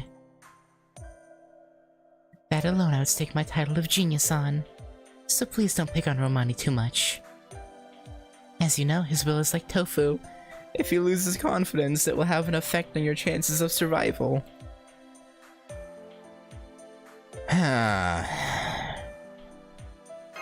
Well, at least that clears up whether or not we can trust him. I'm concerned still, but for a different reason. What? I should be thanking you. It helps you're a thoughtful person. Okay, you should sleep. Our negotiations with King Ozymandias are tomorrow. It's surely going to be a long day. Make sure to prepare for battle. Yeah, he'll probably test us by making us fight him. It'll be a whole thing.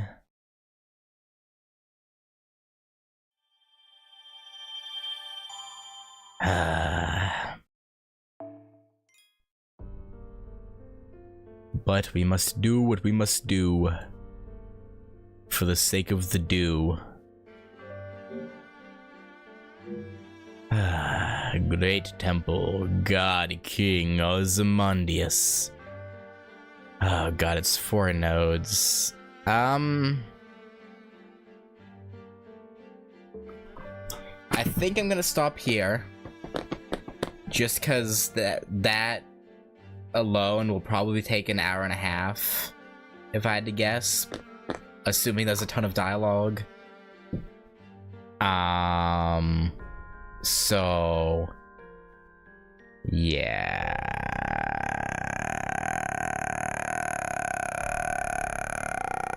I'm probably, yeah. If I knew it would take like 30-40 minutes, I would do it, but like it's definitely gonna be an hour plus for these 4 nodes, so there's no way. There's no way.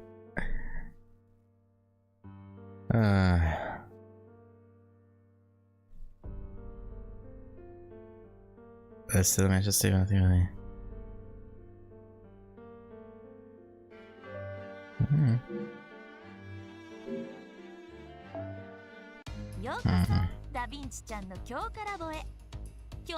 But yeah, so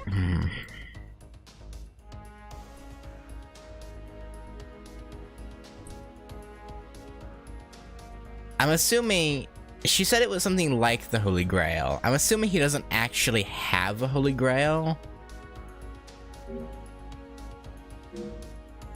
But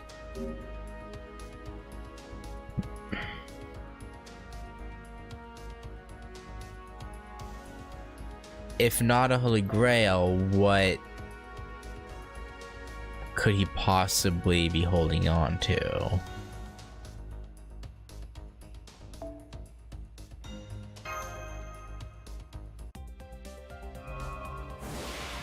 Like, obviously, don't tell me if you guys. I mean, I assume it gets explained and you guys know. But so obviously, don't tell me. But I'm just thinking. Because, like, the only other... I mean, I guess Gilgamesh straight up says that he has a bunch of wish granters. So, I guess it wouldn't be crazy if Romani somehow got hold of one, but when and where?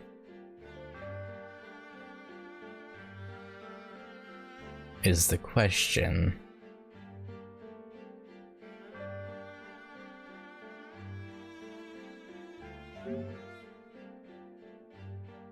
Don't know.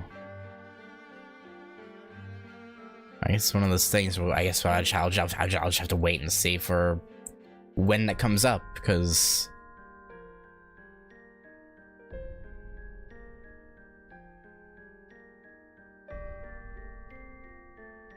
that is rather interesting. Maybe...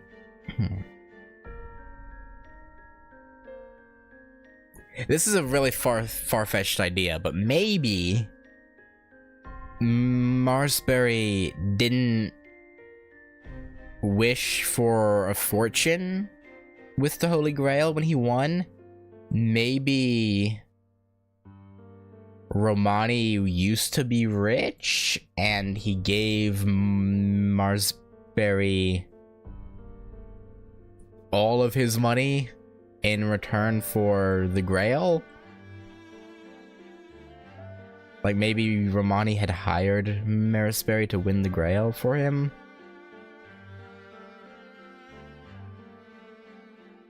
But at that point, why not just use it to wish for a fortune? I don't know. Again, it's an extremely far-fetched, ridiculous theory, but I'm just thinking of what could possibly be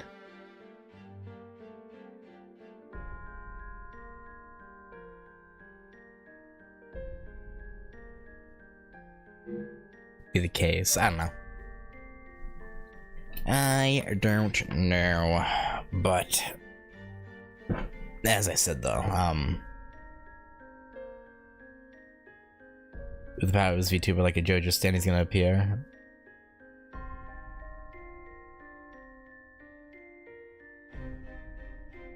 I don't know. This is I don't know.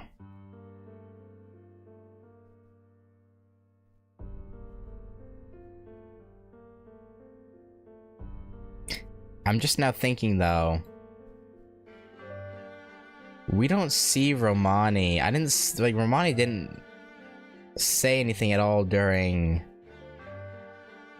the Katakuri Castle event, did he? I think I already know what's gonna happen. Or at least what's gonna happen to Roman. I don't know how or why.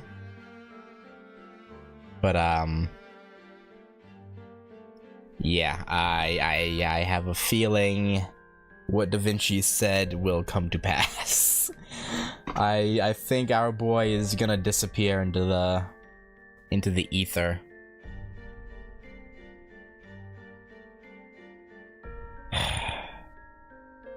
I hope not. Maybe something else will happen, and he'll just... I don't know. I'm pretty sure we're gonna lose Roman. As much as I hate to say it. But anyway, sorry for rambling. Yeah, no. Next time we'll be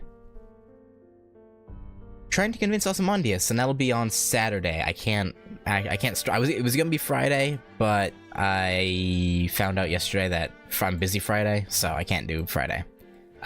So Saturday will be the continuation, and we'll hopefully get his help. I mean, he doesn't really have much reason to refuse. Otherwise, he'll burn too. So we'll see. But yeah, anyway, thanks for hanging out, and I'll catch you later. Peace.